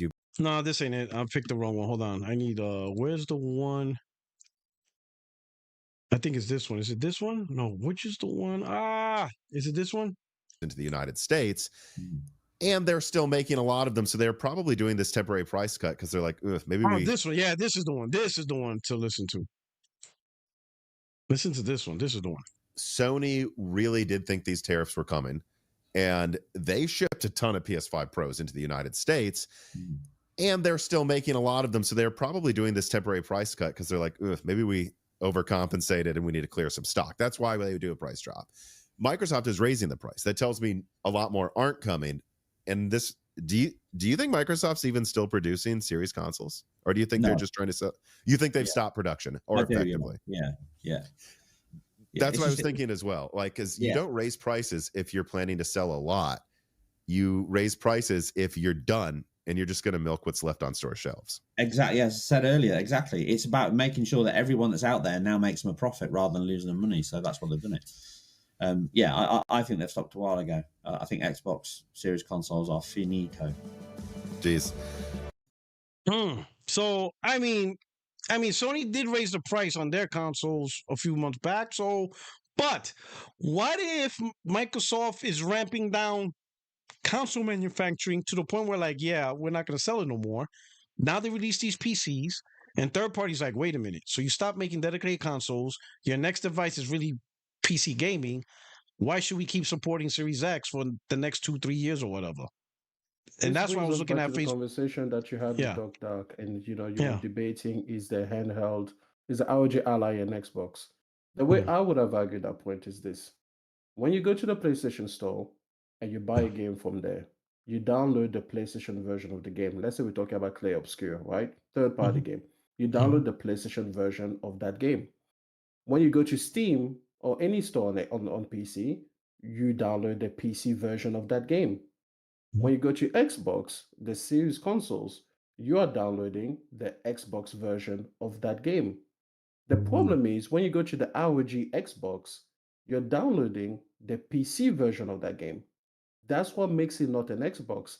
And just like I cautioned Doc Dark before, like, be careful what you wish for, because if you keep saying that this new PC hybrid, whatever things, right, this propaganda is an Xbox, eventually it will become that. You will become the operating system will be a Windows-based PC operating system. What that means is that, like you said, developers, especially third-party developers, but honestly, I think Microsoft isn't going to wait long in order to drop support either. If a project didn't start on the Series X, and so it benefited from that development anyway, I'm telling you, like, after 2 or 3 years, what is going to happen is that they're going to be like, wait, we're not making an Xbox version anymore. Like, this project wasn't born under the old regime. This is new stuff, and our stuff is a PC. So we're not going to go and then saddle our developers again with like, oh yeah, go ahead and develop for 4 platforms, make a Switch version, make an Xbox legacy version, make a new Xbox, PC version, and also make a regular PC version. They're gonna be like, wait a second, the new Xbox PC version is just a PC version. Okay, that's easy. Then I'm gonna be like, why are we making an Xbox legacy version when we don't even have that many of these things out there? And people are running away from this thing, either to the new platform, where they're going to accept the propaganda, or they have left and they are on PC proper, or they're on PlayStation, or they're on Switch. So it makes no sense. You predict that third-party developers are going to abandon the series. I'm telling you, Microsoft will be the first among them. Microsoft will lead the way to the abandonment of the series platforms. Just like Sony pretty much abandoned the PS3. As soon as the PS4 was out, they were like, thank God, hallelujah. They like us again. We're not doing this PS3 thing. We're not. Sony didn't go back and say, oh yeah, you know what? These new games technically could run on the PS3. So yeah, let's make sure we have a PS3 version. They were like, fuck no. Cell, never heard of it. Never again. I have no cell phone. Okay, I have a mobile phone. They said. they don't even want to use that. They said, I don't have a cell. I don't have a cell in my body. Okay, I have genes. All right. No, they are going to drop the Xbox legacy. That's what they're going to call it. They're going to say, this is the legacy Xbox. This is old stuff. This is your granddad's Xbox. You want the new stuff? Get the new. Get the Neo Xbox. Go ahead and get that. And I'm telling you, they are going to drop this thing like a grenade. Okay? They're just, it's gone. It's gone. And that is the dangerous things when words stop having meaning. You lose something. And these Xbox gamers that think that towing the line right across Microsoft is somehow going to take them where they want to go, I'm like, no, words have meanings. To this day, people always are, oh, well, PlayStation don't have exclusives anymore. And I'm like, yeah, as soon as the game is multi-platform, it's not exclusive anymore. There's hardly a PlayStation fan that's going to tell you, oh yeah, Stellar Blade is exclusive. No, we might specify it's console exclusive. Sure, that can inform you about something, but it's not a proper exclusive. Mhm. Astrobot is an exclusive, and the moment Astrobot goes on PC, it's not exclusive anymore. Mhm. That's the way it works. Words have Mhm. meaning. You don't just get to redefine them whenever your favorite company says like, "Hey, yeah, we don't want the PR hit, so just change your meaning." It's happened. I caution Dog Dark, for example, about again the whole PlayStation push. Oh, why shouldn't we sell again?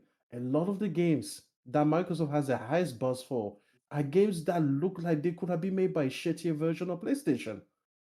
Indiana Jones looks like discount Uncharted. That's what it looks like. It looks like Uncharted at home. But the point is, it looks a lot Uncharted like at home. Uncharted. Uncharted at home. This is the thing. You're taking a look at all of these games, what are the trailers coming for? Oh, Chunky cinematic Jones. storytelling trailers and everything like that. That's what they look like. They look like they want you to look at cutscenes. They look like they want you to know about characters and get in touch with your feelings. You know, soon they're going to do the sad dad walking simulator where you have to escort someone across something. Hey, Pragmata just did it. They were like, what about Last of Us in space? And I'm telling you, if you thought that there is some kind of brand identity or some kind of unique uh, flavor that Xbox gave you in gaming, that is going to get further and further diluted away by the pull across to the PlayStation side. Just the way magnets work, right? Magnets eventually they will polarize other objects, around them and turn those objects into magnets. PlayStation has such a gravity pull, they will eventually turn a lot of these publishers, especially Microsoft, into PlayStation type publishers. And that is the thing. You're going to lose that identity. And then PC, they're going to turn your hardware into PC. That's what it is, you know? And it's like, if you haven't liked PC before, you really have to ask yourself, why would I like this now? Because Microsoft told them. That's it. That's it. That's literally Shut.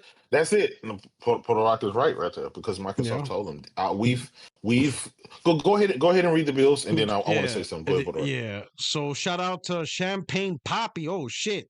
Oh shit. We got Champagne Poppy here. Oh, let me find out we got Drake up in here. He's a new member. Welcome to 60 FNL family. He not like us. Now I'm playing. Now shout out to Champagne Poppy, man. Welcome aboard. Welcome aboard. And we got Civics 38. Now they suddenly love PC gaming. All it took was Microsoft's approval. Facts. And I think J Do's going to touch on that right now. He's about to spit some bars. And then Mount Cash won with the super chat. Thank you so much. That's exactly how it happened with Steam machines. Yeah, they tried it and they failed, right? They also had third-party Steam machines. And ultimately, they were overpriced for what they were doing. And there was just a lot of issues. And yeah. But what's up? Spit Yeah. your bars, Oh, J I Do. just want to touch on something that the people talked about. The whole why is it on sale? The notion that Sony made a ton extra and they are now trying to get rid of stock, I think is not correct because the sale is happening worldwide.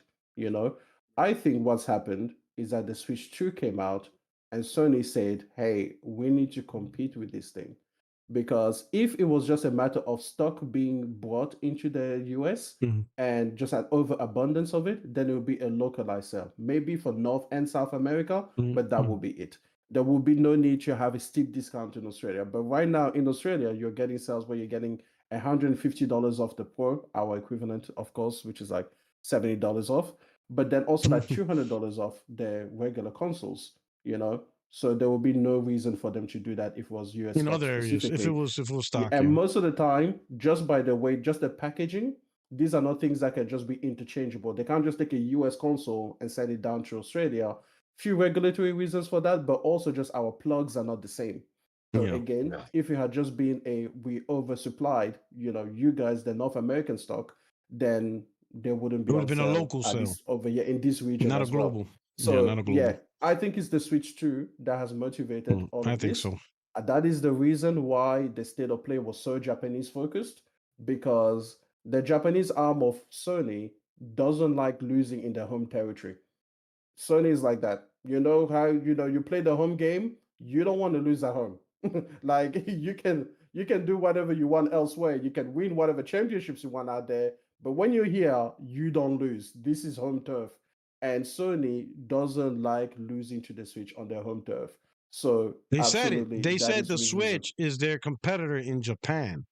So I think Exactly. Sony's Yeah. comfortable with them competing or dominating the rest of the world, doing what they do outside Yeah. of Japan. Okay, But I okay. think also they're not going to rest on their laurels, though, right? They're still going to have to do what they got to do, keep the price low, get the games coming.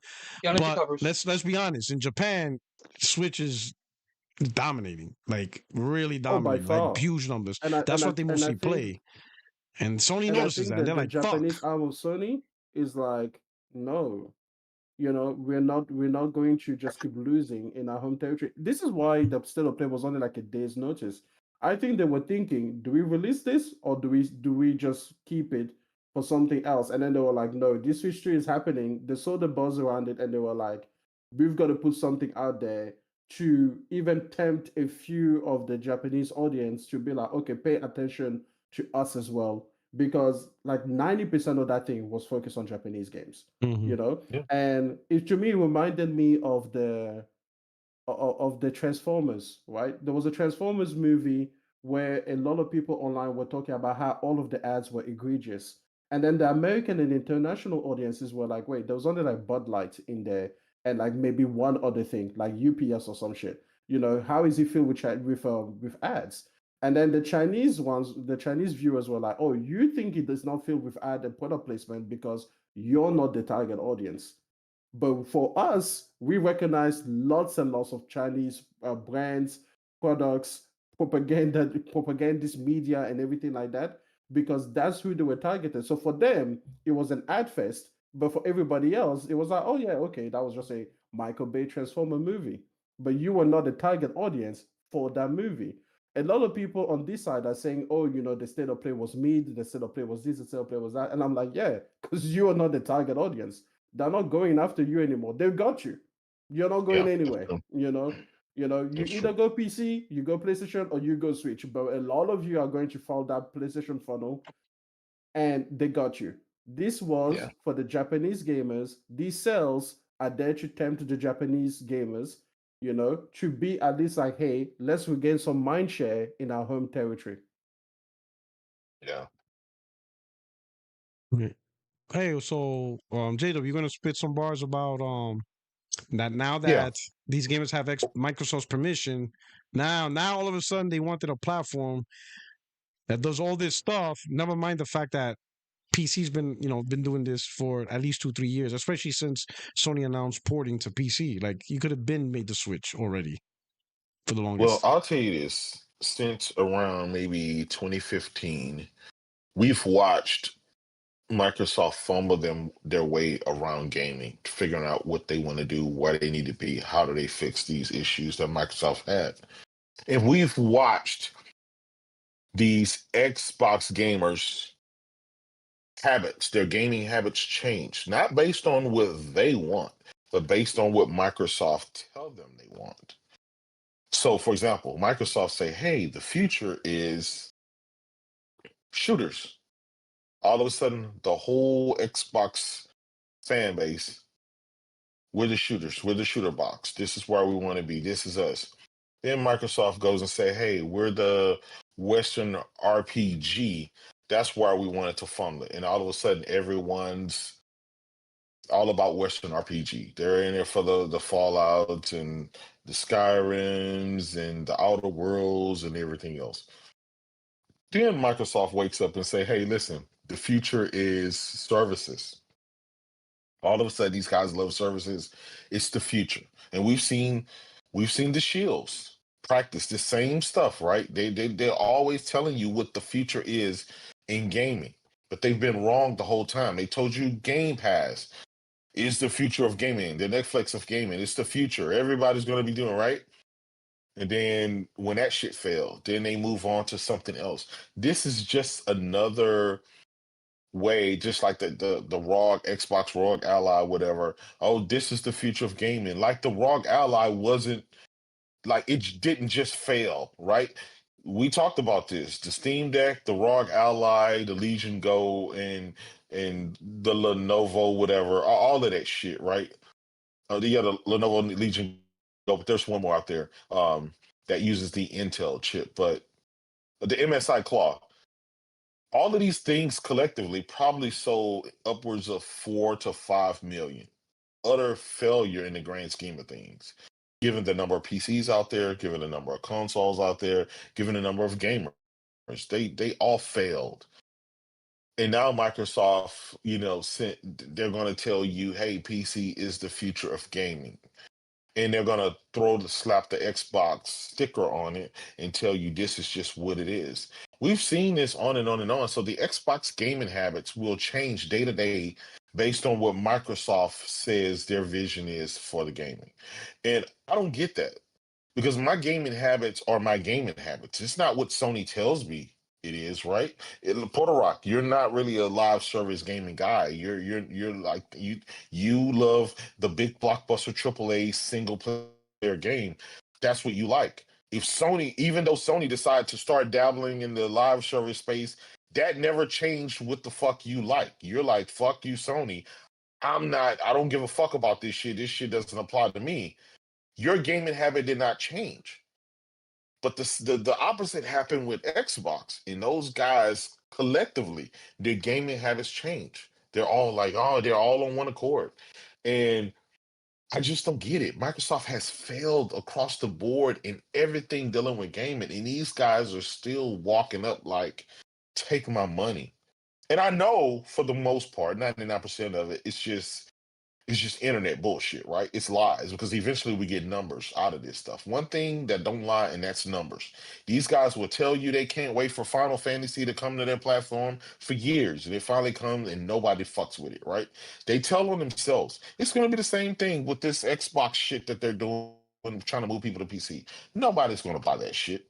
At best, people will just go ahead and move over to PC anyway. Look at Gas, right? He went to Xbox from PlayStation. It didn't work out for him. He saw that it was dog shit. Then he jumped ship to PC, right? But he still fights the good fight with Xbox. He's still crying. He still fights and defends. He's still crying. Exactly. PlayStation whoop Xbox ass, which is weird. Like, bro, Exactly.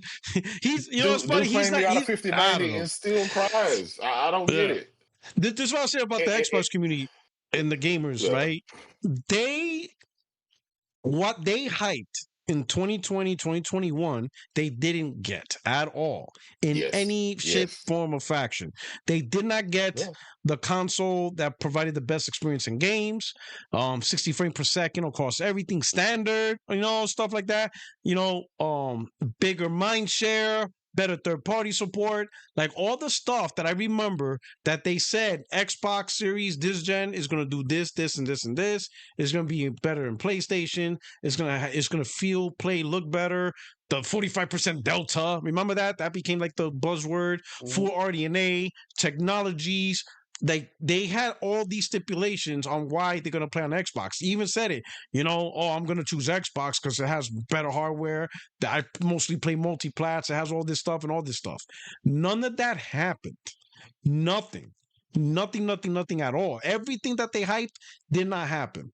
So then they all started with it's Game Pass. I did it for Game Pass. It saved me money. But I'm like, but you guys wasn't hyping Game Pass that much in the beginning. You guys was hyping hardware, performance, the best third party, 60 FPS, right? And then with the purchase of Bethesda and ABK, once that went through, exclusives, they were making those images of all the IPs they now own, right? Mm-hmm. And it wasn't because of Game Pass. It was all this stuff that Xbox now owns that's going to be exclusive. And every time they had a warning or rumor, this is going to be exclusive. They even said Elder Scrolls is going to be exclusive, all that stuff. None of that happened. Nothing they said happened. The console they love now is not the console they hype. They just accept what they have now. But now, like you said, they're jumping to, I could get a store, I could play Xbox games, I could play PC games, and now I get to play your games, Pony. you could have done that if that's really you really wanted. Like PC gaming for the last 2 years, 3 years, ever since, especially when Sony decided to go, day and day on live service, and then a year or two for ports, that's already a thing. Like that's you could get that now. You could have been left console, or you could have not bought the console at all this gen, and you could have just went straight to PC. And over the last 5 years, built your Steam library, which will definitely work on any PC handheld, whether it's Rogue, MSI Claw, Legion Go. And here's the crazy part: you still would have had Game Pass. So you actually wasted time playing on your Series console. You could have been developing your PC library on Steam and all that stuff, and then any device would have played it. You just wasted 5 years gaming on Series. It's a complete waste. You invested money, time, whatever, for nothing because it didn't deliver what you really wanted. But now that Microsoft is talking about Microsoft Gaming and simply putting a sticker on a case, now they're interested in PC gaming. And that shit is weird. Like, bro, when do you decide what you like for yourself based on what you really want? Because this gen, when I see the Xbox Gamers Captain for Series S, like, all this shit you bragged about, you're not getting. So what are you getting? Like, it's just weird. And you made a good point. Sony's hyping on live service. I'm not down with it, so it's whatever.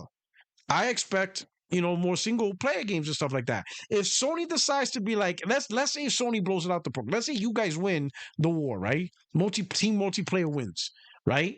And like they create 3, 4, 5 more bangers live service. And Sony's like, wait a minute. You know what? Yeah, this single player game ain't working for us no more. We making too many banging live service games that generate like more money than even Spider-Man and God of War combined. Yeah, we shutting down these single player studios. We're just straight up live service. And they're successful at it. In fact, they're making even more money. If that's the route they go, I'm like, listen, you're not the console for me then. If this is just a live service console with third party, I'll just go to PC. Because, I just do that. Because you're not giving me anything I want. You're not going to change what I want simply because you said it. That's just not how it is. I mean, at the end of the day, I think we can all agree these are just consumer products. But we playing them and enjoying them because they're providing what we want. But the moment these products stop what we're getting, then I don't want it. I don't eat seafood. You know what I'm saying? So if I go to a restaurant and be like, hey, we no longer have steak and chicken and stuff on the menu, it's all seafood. I'm like, wait a minute, you changed to a seafood restaurant? Yeah, we're now all seafood all the time. All right. I guess, I don't eat seafood, so I'm gonna just leave the restaurant. Like, yeah, bet. I'm like, all right, I'm out. You don't serve the food I want to eat. Roof Chris becomes a seafood restaurant with no steak. I don't go to Roof Chris. You see what I'm saying? Just like It's that. just, I'm not going to be like, well, let me force myself to eat something because I love eating at Roof Chris. No, I love eating at Roof Chris because you got the high-end premium steak. I don't eat there all the time, but when I do, I'm going there for a high-end premium steak. If you ain't got the high-end premium steak, then the days of me going to Roof Chris is over. I have no reason to go there. It's done. I'll go somewhere else. Peter Luger. There you go. That'll be my new spot. You know what I'm saying? All right. So Xbox is dead. Let's move on to the next topic. Y'all not gonna like me for this one. Y'all not gonna like me this one. I think you know what I'm saying. Team multiplayer, things aren't looking too good for you, brother. Team What are you multiplayer. talking about? You What are know you what I'm talking talking about? about? Check on the screen, dog. I've seen that. That has nothing to do with me. What are you talking about? No. Listen, a good general, you have to take care of all your subordinates. Nah, fuck that. These are mine. They're not on the PlayStation. Okay? I don't know who's the general over there, but we're not even cousins. I don't know the guy. What's that game, Man, Marathon? J-Dub, Never heard of it. my man putting Peter on Jesus. I don't know him. Oh man. Never heard of him. J-Dub. Oh man, my Hey, man's J-Dub, putting you know Peter. this It's guy? biblical. 'Cause This was in the that's scripture. on me. That's on Oh me. man. Never heard of Oh him. man. Oh man. Hold on. Let me see something. Let me hold on. Let me see something, man. Oh man. This is him right now. Oh man. Oh, oh man. What are we doing here? What are we doing here, man? What are we doing here? Oh, let's see. Hold on. Where you go? Let me see. Where is it? No, where's it at? Where's it at? Hold on. Let me find something. Oh Oh man. Listen, What we as doing far here? as my general goes, What we okay. doing here? My first name is Token. My last name is Marvel. Okay. Middle name Fighting Souls. That's where we be. All right. Oh man, what we doing here? What we doing here, man? What we doing? You know why I might get demonetized for this one, so no, man, I'm not gonna show it. YouTube be on some stuff. Anyway, let me read Marathon.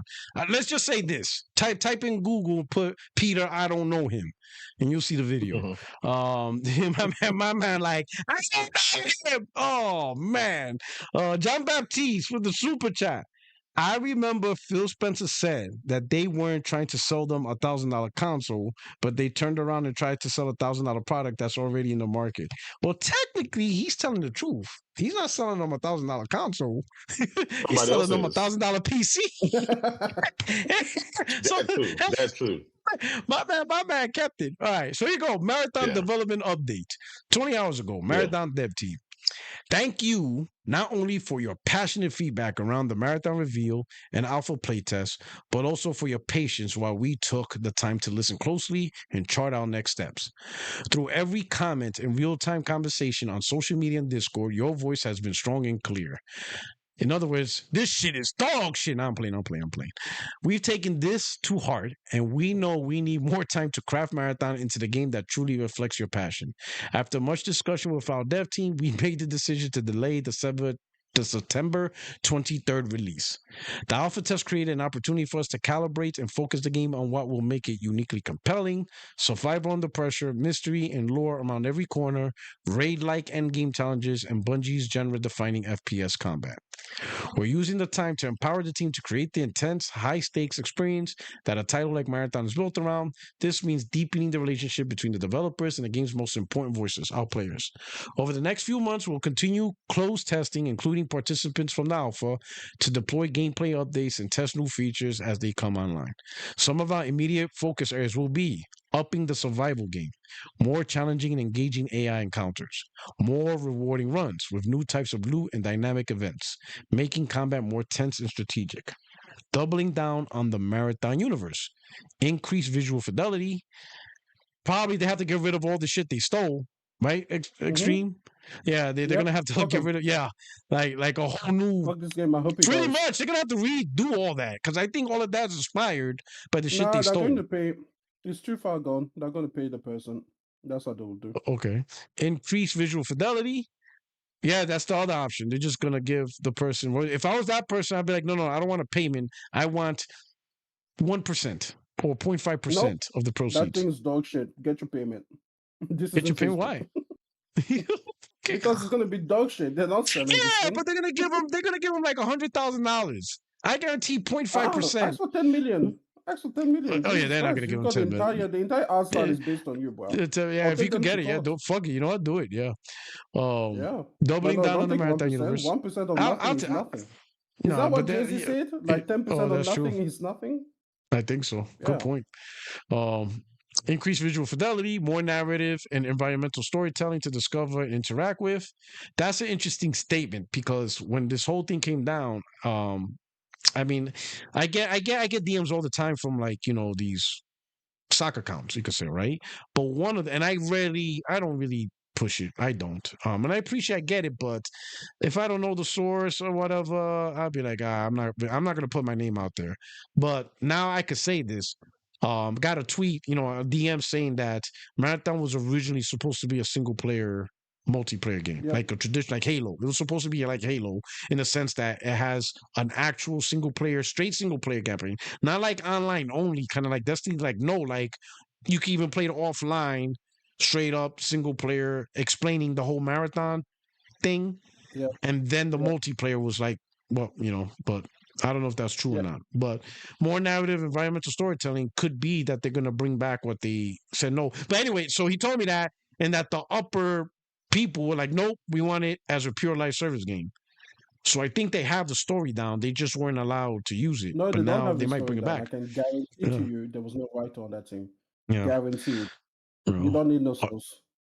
Yeah. A So darker tone. let me ask you this. What's up? Oh, go ahead. Yeah, let me finish the last part. No. A darker tone that delivers on. Well, is it about that topic, about that point with the narrative story, or something totally different? No, it was just about marathon in general. I was trying to Okay, get some so let me. clarification on. All right, so let me Go knock ahead. this out real quick. A darker tone that delivers on the themes of the original trilogy, and that was the reason why they wanted to do a story because the original was a Mac game. Marathon Ma- is actually was their first title before Halo. hmm So this is already a game that's on Mac, but like we're talking like 25 years ago or 30 years ago and shit. All right. Yeah. Adding more social experiences, a better play experience for solo and duos, proximity chat, so social stories can come to life. You'll hear from us again later this fall when we can share the progress as we made as progress we've made alongside the game's new release date. Thank you again for your patience and much more importantly, your passion. Your continued feedback will help us make Marathon the incredible game experience we all know it can be. All right. What's your question, J-Dub? So the question is this a bad thing or a good thing? Like they It's, could have put the game out and it ended up like Concord, oh, right? But they didn't. They delayed it. They're gonna go and retool it into something that hopefully ends up finding some success so it won't be like Concord. And I thought mhm, I thought Sony spoke on that at their recent session that you did a breakdown on regarding that, and they say that they're not going to have any more Concords going mhm. forward. They learned from that, and they're going to make sure they never get another Concord. So if that means delaying the game and going and reshuffling it and making it more of what gamers are asking for, what it need to be to pique more interest, then I'm all for it. Um, you know, the game is going to come at some point in time. It's probably not going to be this year. It'll be sometime next year. They may delay it even a lot longer, but they're going Mhm. to put this game out in some capacity that is going to be, I believe, hopefully, it's going to be better than what the original alpha showed gamers, and obviously they're taking it. But either way, this game is going to come. It's going to come out. I would rather them to delay it, go fix it, do whatever changes they need to make to it to make sure that it's successful as can be, than for them to just be like Xbox. Xbox is just fucking release that shit, right? Like they did with Redfall, like they did with Avowed and the rest of that shit. They'll just throw that shit out there. That's not Sony's pedigree. And Sony needs to take ownership of this. I know it's a bunch of game and I know they're acting independently, but Sony needs to step in and say, nah, we ain't releasing no shit on our clock. It won't I mean, happen. this delay We're proves to not be that gonna Sony stepped in. Like, this yeah, isn't just yeah. their project anymore. Well, yeah. I mean, But even if it's not, right, even let's say Bungie's still doing it, you can't release some shit mhm. because this is PlayStation we're talking about. PlayStation just doesn't really release shit like that. They have I just want to say this isn't it's like PlayStation. that still it's like that. True, I Don't understand don't it, put don't but put don't it's put them under my tab. true, but Okay. it's still listen, it's still owned by Sony, and as Yeah. being owned by Sony, right? That shit, I don't buy it. It's I don't care. Even listen, even if it's some third party shit that Sony partner with, right? Look at the Final Fantasies and some of the other games that Sony partner with. That shit, they don't release shit. Sony don't partner with shit, right? We had the Silent Hills, we had Stellar Blade, we have all this shit that Sony partner with. They don't partner with shit. And how dare they have spent $3 billion on this company, even though they're independent, they can't they can't allow them to release shit. They got to say no. That's just not. I don't care. Go take them over. Don't release shit. If it's, I think Concord was that defining moment because it failed so bad, right? It failed so bad that Sony had to say, "Now, what the fuck are we doing here? This is Xbox territory bad. We don't do that. That's not in our DNA. That's not who we are. We should never allow some shit to come out of, I don't care what studio, I don't care if it's third party, I don't care if it's second party, first party, or whatever. We're not going to allow that shit to happen." And um, I'm glad somebody stepped in. I don't know if it was Sony or just whoever, the head of the studio, somebody stepped in and said, nah, this is not looking good in the manner that it needs to be. So therefore, nah, it's not. So I think that's a good thing. I'll never knock a game for being delayed. And I think Yoshida was the one that said that, like a delayed game could always You're come gonna out. give that to Miyamoto. End up to be a Nintendo. you don't give Nintendo. Miyamoto. Jesus Miyamoto. Christ. My bad. The wrong Japanese guy. My bad. That's racist, bro. Yo, Nintendo My That's fans racist will bad. as be hell. killing you My online. bad, man. Man, Jesus Hey, Christ. now I'm gonna catch some heat Jesus from Christ. Nintendo fuck fans. the I'm Nintendo telling you. dudes. They're gonna I be don't give a like, damn. J-Dub, the corporate cocksucker, trying to give credit Oh to my Sony God. for shit that. Oh man, Oh no, but man, my bad. Jesus but Christ. you know, but you do have Listen, a let the point, record right? show we corrected that immediately. Yeah, we corrected that. It was Nintendo. Man, Miyamoto fuck the said that. Nintendo dudes. Hey, Yeah, okay, hey, Miyamoto, my don't bad. I'm you not ready don't to you go think over that we well. ain't wait, we're not we bleed blue here, all right? That's not what we Exactly. do. Jesus we Christ. not we bleed blue. We ain't Shane You and know what? McGiddy up in here. Hey, Next I don't person Nintendo is that fucking said got. was Phil Spencer. Phil Spencer oh said it. man, Phil Spencer said that, you know. We're But gonna take you some do heat make a over there. point. We can all agree, like Oh I said man. it, Marathon the Yeah. review didn't look good. I don't think there's Yeah. anybody that tried to say the Marathon reveal looked great. Nobody said that. Everybody, even the actual Destiny streamers, the people that got invited to the stream, the people who stream Destiny, the Bungie fans and all that stuff, even they said like this doesn't look good. Like this just whatever. And everybody will say more Yeah. issues than whatever. So if everybody knows this game has issues and doesn't look good, the delay is inevitable because you got to fix it, right? Now I will say one thing, right? And I was gonna save this. I was gonna save this for a rant, but I'll be honest. And this maybe go into a different topic, but I'm gonna be honest. I'm nervous about the new Sony, and the reason why I said new Sony is if you listen to the fireside chat. I don't know if you guys, everybody heard the fireside chat. I know Brain didn't. Yep. But did you did. Ghost? You saw the fireside chat? I did Yeah. a breakdown on it. You saw? I knew a breakdown, and one of them was going to be a rant, which might be a separate video. There was one thing Herman Hall snuck in real quick, and I'm like, wait, what? Because I was listening to my Beats headset, I was ironing my clothes, ironing my uniform, and then he said something. I'm like, wait a minute, what the fuck he said? So I rewinded it, and I'm like, oh, that's he said it quick, but what he said was, and this is what he said, I'm paraphrasing, right? But when I do the video, I'm going to touch on this.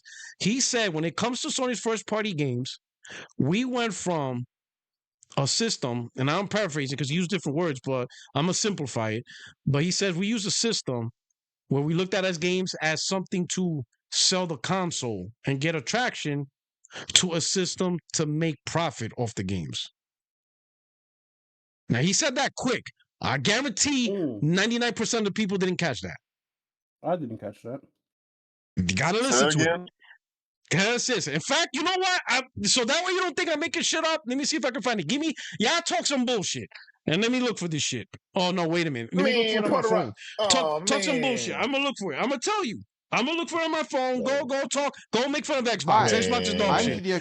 Man, Puerto Rock coming with some. He coming with What? some Herman Hull slander, man. Oh man. No, go talk. Listen, chat. This one guy, Ghost is here. Hey, Ghost. Over here. Oh, go talk shit, right? I'm gonna find that spot. Because I guarantee nobody, and how I know nobody caught it is because nobody said nothing on the internet. And I'm like, this comment is huge, and nobody caught it. But of course, I caught it. I listened to this motherfucker. I'm like, I heard you, bitch. Heard you. I heard what you said, Herman. But let me look for it. Y'all go dog on Xbox for the next 5 minutes while I look for this. Hey, Xbox dead, man. They out of there. We tired. We done with them niggas. They PCs, man. Yeah, it's over. It's a wrap. Now we gotta fight PC dudes for the next goddamn. J-Dub, it's not fun anymore. It's not fun. It's We've been not, saying man. they're It's dead. Now they're not, man. dying. Now they're dead. And it's like, boy, we've been told you. The future just caught up to us. We just knew. It's not fun anymore. We need a new opponent, and it can't be PC. PC is boring as fuck. Like, boy, they're not even interested in having their own conversation, you know? Like, no one ever goes, oh, AMD versus NVIDIA. You know, they're not interested anymore. They used to be Happy PlayStation fanboys. Tim, let me ask you this question. So if Xbox is now PC, they're going the PC route, right? Mm-hmm. So when GTA 6 come out, and you have one of their new consoles Mm-hmm. or PC, right? It's not Mm-hmm. even console anymore, but PCs. Did they just do? Would they just release a console or a PC or whatever device that they're going to release that can't play GTA 6? It's gonna come. It's gonna come. They're going to say wait till E3. Don't worry. Oh man, no man. That's why I'm just trying to You guys figure want that E3 portion back? out. What you guys want E3 back? It's gonna come back. They're gonna say wait Yeah, till E3. They'll announce it for PC, and then we'll be able to play it. And then when I'm not it gonna lie. comes, they're going to buy 22,000 copies in 1 week. Okay, they've got a tradition to uphold. I wish they would have went. I wish they would have had the decency to just die off like Sega, so they can have some, some dignity, and just Mm. remember the good old days with the 360. You know what I'm saying? With the Boys to Men music playing. I mean, End of the road. But these, but there's a certain level of I don't know what's the word, but like you got to give Phil Spencer and Microsoft a certain level of credit, right? Like they did a phenomenal job of getting that small fan base to in identify with line, their right? got them in line, got them, getting Mhm. tattoos, got them, what I mean, got them, Yep. evangelized and everything, march step with what they say. Yeah. And that's and just from my standpoint and the jobs that I've had, to be able to be that acute at marketing and making Yeah. the goofiest of the goofiest believe. And it speaks volumes about those individuals. But the simple fact is, when Yeah. the majority of the Xbox fans that left, whether to go to PC or to PS5, I mean, those were the gamers, right? Yeah.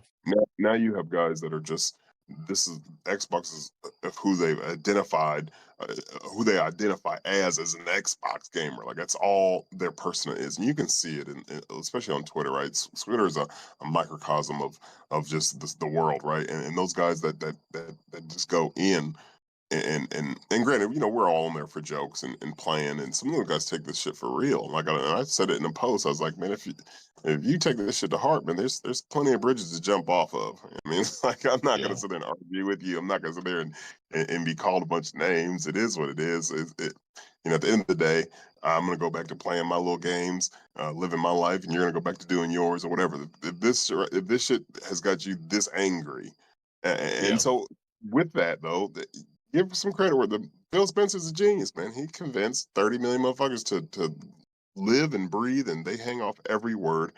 And Yeah. that's some MK Ultra shit right there. You, hey, you're right, man. You're right. And I've said that for so many years now. He was able to convince them that Game Pass was the future. He was able to convince them that services is the future. Um, he was able to try to convince them that it was just for games. Don't take this as a sign that more was coming. And these guys just fall right in line, no matter what, man. I, Every man I've blatantly. said it was, yeah, and I've said that it was a cult before, but for this man, this takes the fucking cake. They basically come out and tell you they're transitioning to PC. I See, mean, And these listen. they use so many vague, and they use a lot of corporate speak, and they and, and that's are why they do dancing. that, right? Yeah, they're dancing, and They do that's that just on a tactic purpose. Yeah, because yeah. they can't come on Hold and them, just be tell. held accountable. Yeah. Yeah. Yeah, you got to have some plausible deniability, right? You can't be like, well, we Hmm. didn't say just four Yeah. games. I mean, like, yes, you did, motherfucker. You said, you know what I'm saying? Yeah. Then you went to elaborate it, right? But after Yeah. that point, it has to be a gradual rollout or, of Yeah. them slowly peeling the Band-Aid off. And so with this announcement, Sarah Bond announcing that, they're Hmm. going to a multi-year partnership with AMD, and everyone kind of like keyed in on that. But then when you Yeah. saw the quote, then it Yeah. shows you it's quite apparent what they're Let trying me to read what that they're going to quote. accomplish. Let me read that quote. And shout out to Tom Warren for actually he was one of the first to post it because everybody was cheering that they were going to get a next generation console, thinking that they weren't. Tom Warren was one of the first. He said, I think the key part of the next gen Xbox platform video today was Sarah Bond's mentioning of ensuring Windows is the number one platform for gaming. Notice the focus on Windows as the top platform for gaming, not Xbox as we know it today. They're all in on this fucking whole PC shit, right? And it doesn't matter the form factor. You can take a form factor, a PC, put it in a form factor as a console. They've already did it with this ROG Ally handheld. Now, one of the things that I want to know, is this going to be just an Xbox branded unit, or will this be a Asus ROG or Lenovo or Yes, a it's Lenovo, Alienware? Dell. Yeah, Yeah, it's Dell. exactly. Just like Asus, same exact And thing. just like Asus, right? It's like, Hmm. and I did almost a mini rant earlier. Like, how could you have the audacity to look me in my eyes and try to tell me about that my next console is the PC that I have right on the side of me, and expect me to cheer that on, even though there's like, like my brother said, there's 30 million of them out there cheering that shit on right now. But how, like, I'm looking just as a fucking grown man with fucking common sense. How would you have the audacity after I spent all this money supporting you, whether it was Game Pass, whether it was the Xbox Series X or S, and hanging on every word you have and all your promises that you hadn't forgot about this and you hadn't forgot about that, and you're still in it for the win and for the fight, and then you just basically just push me over to a whole different fucking platform. That is Hmm. crazy. The fact it's going to have Steam on there, the fact that it's going to have Epic Game Store and GOG and probably we know it's going to have GeForce Cloud now and all that stuff. And it's like, all of these, if I can play all my games on those devices or go through those stores, you get absolutely $0 for that. And my thing now, if I'm an Xbox guy, I'm scared about my library. I have 15, 20 years worth of money that I've spent in all of my games, and there's only 1,000 of those games on PC, right? And so what happens to the rest of the thousands of games that I've spent? Because you already touched on it earlier, Porter Rock. There's Xbox console games, your library, and then there's PC library games. Not the same. Two totally different versions, two totally different licenses. A lot of times the PC games are janky and buggy and fucked up. Console most of the time has the better versions of that. And how are you going to distinguish the two? And for the most part, if you're outside of the Xbox ecosystem, let's just say you're a regular PC gamer, you're already on Steam, right? You already have your library there. That's your number one place to play. Why the fuck would you go out and buy this Xbox device, PC, or whatever? You already have your library there. What is this product over here going to do that your already PC going to have now, outside of having a fucking Xbox sticker on it? It's just, none of this shit makes any sense outside of Microsoft is just transitioning the last little bit of Xbox guys on over to Steam and onto something, so Microsoft can exit the hardware business and just focus on being a third party publisher where they don't have to spend any money on the hardware, which is not going to sell anyway. Yeah, so I'm gonna what's going to say. happen? Well, I'll say this: as far as the backwards compatibility, I'm gonna be honest.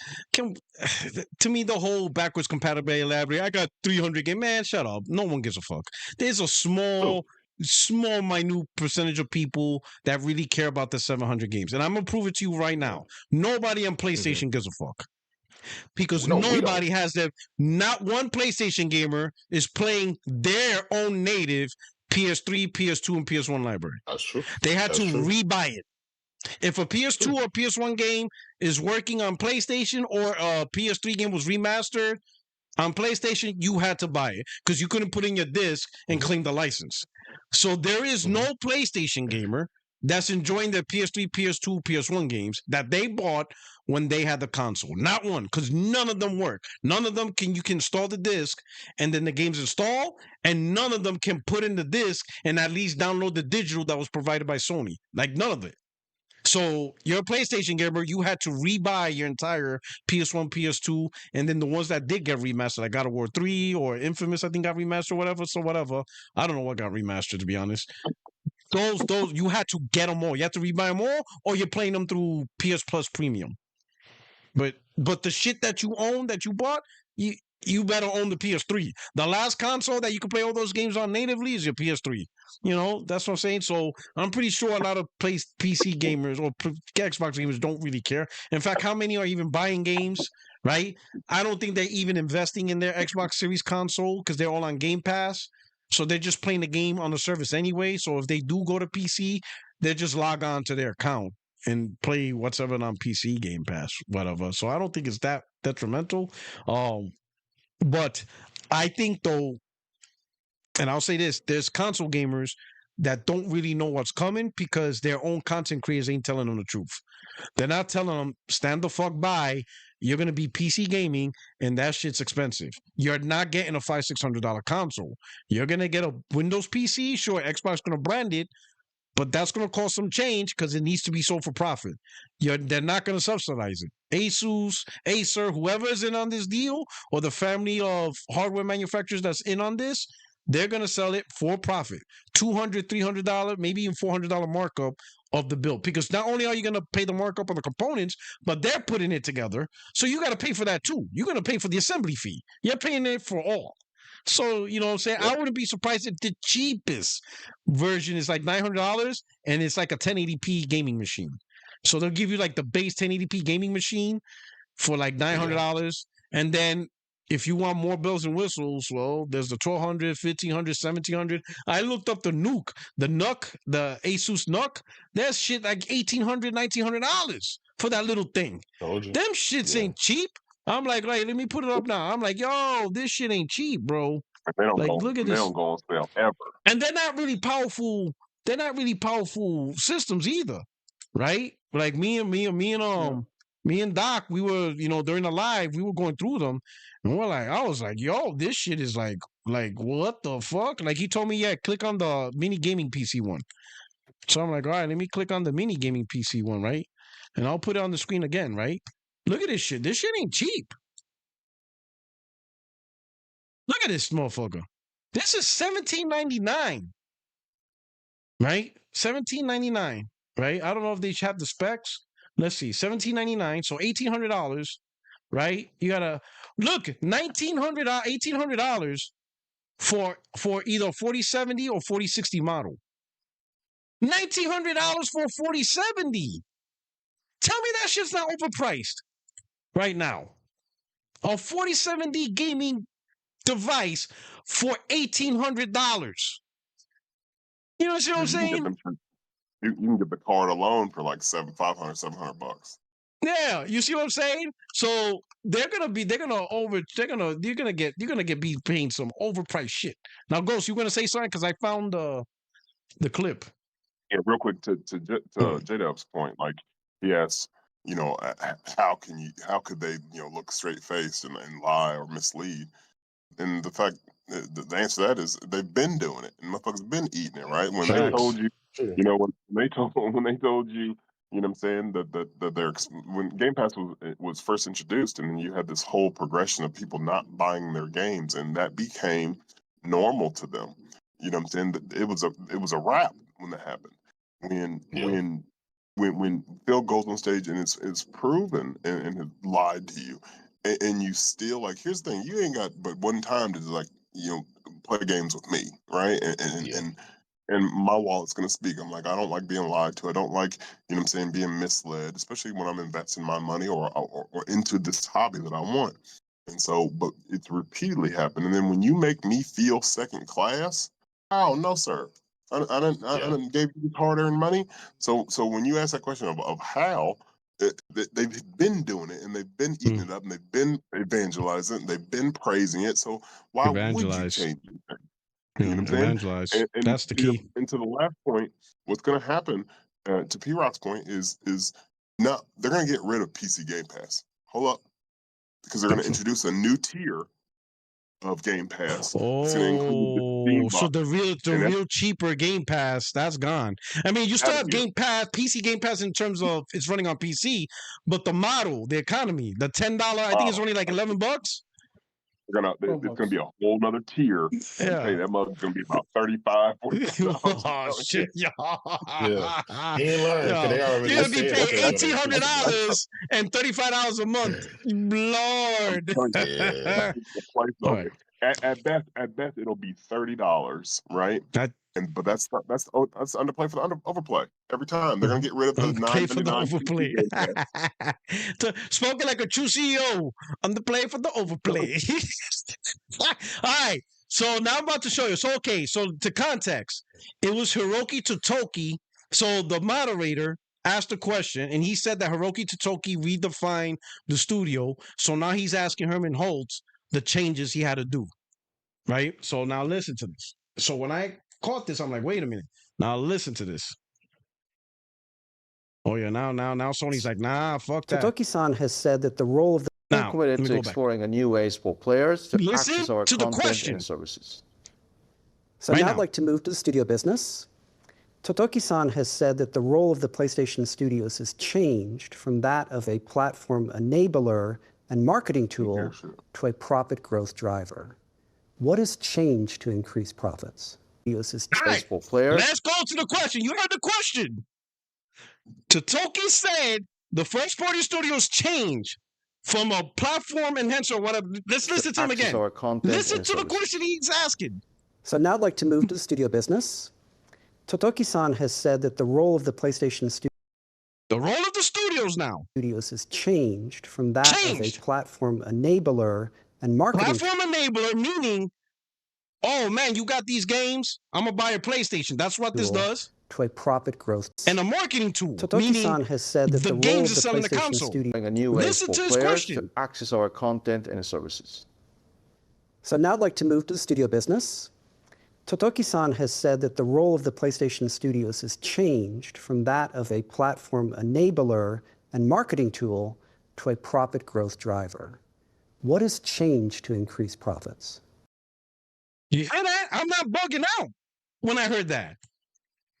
They're not using first-party studios. Totoki said, we're not using Sony's first-party studios to enable the platform and market the platform. The studio's purpose is to give us profits. I'm like, what the fuck up? He doesn't want PlayStation to be like, oh, I bought a PlayStation for this game, not as a marketing tool, not as a platform enabler. Your purpose is to provide profit. Now, here's the problem I have, and I think this is how I think Concord happened. Because when they look at Concord, they didn't say, "Will this sell PlayStation 5s?" Is this the type of game that's going to make, one of the bangers of PlayStation? How does this enhance PlayStation's image? Marketing, platform enhancer. No. All they ask, how can this make profit? And in my opinion, all they did was, does the game play well? Cool. Does it have a good monetization system? Yup. And it's available on PC, and PlayStation 5 is knocking out the park. So there's a huge wide net audience we could gather. Hell yeah, release this shit. This shit's going to be fine.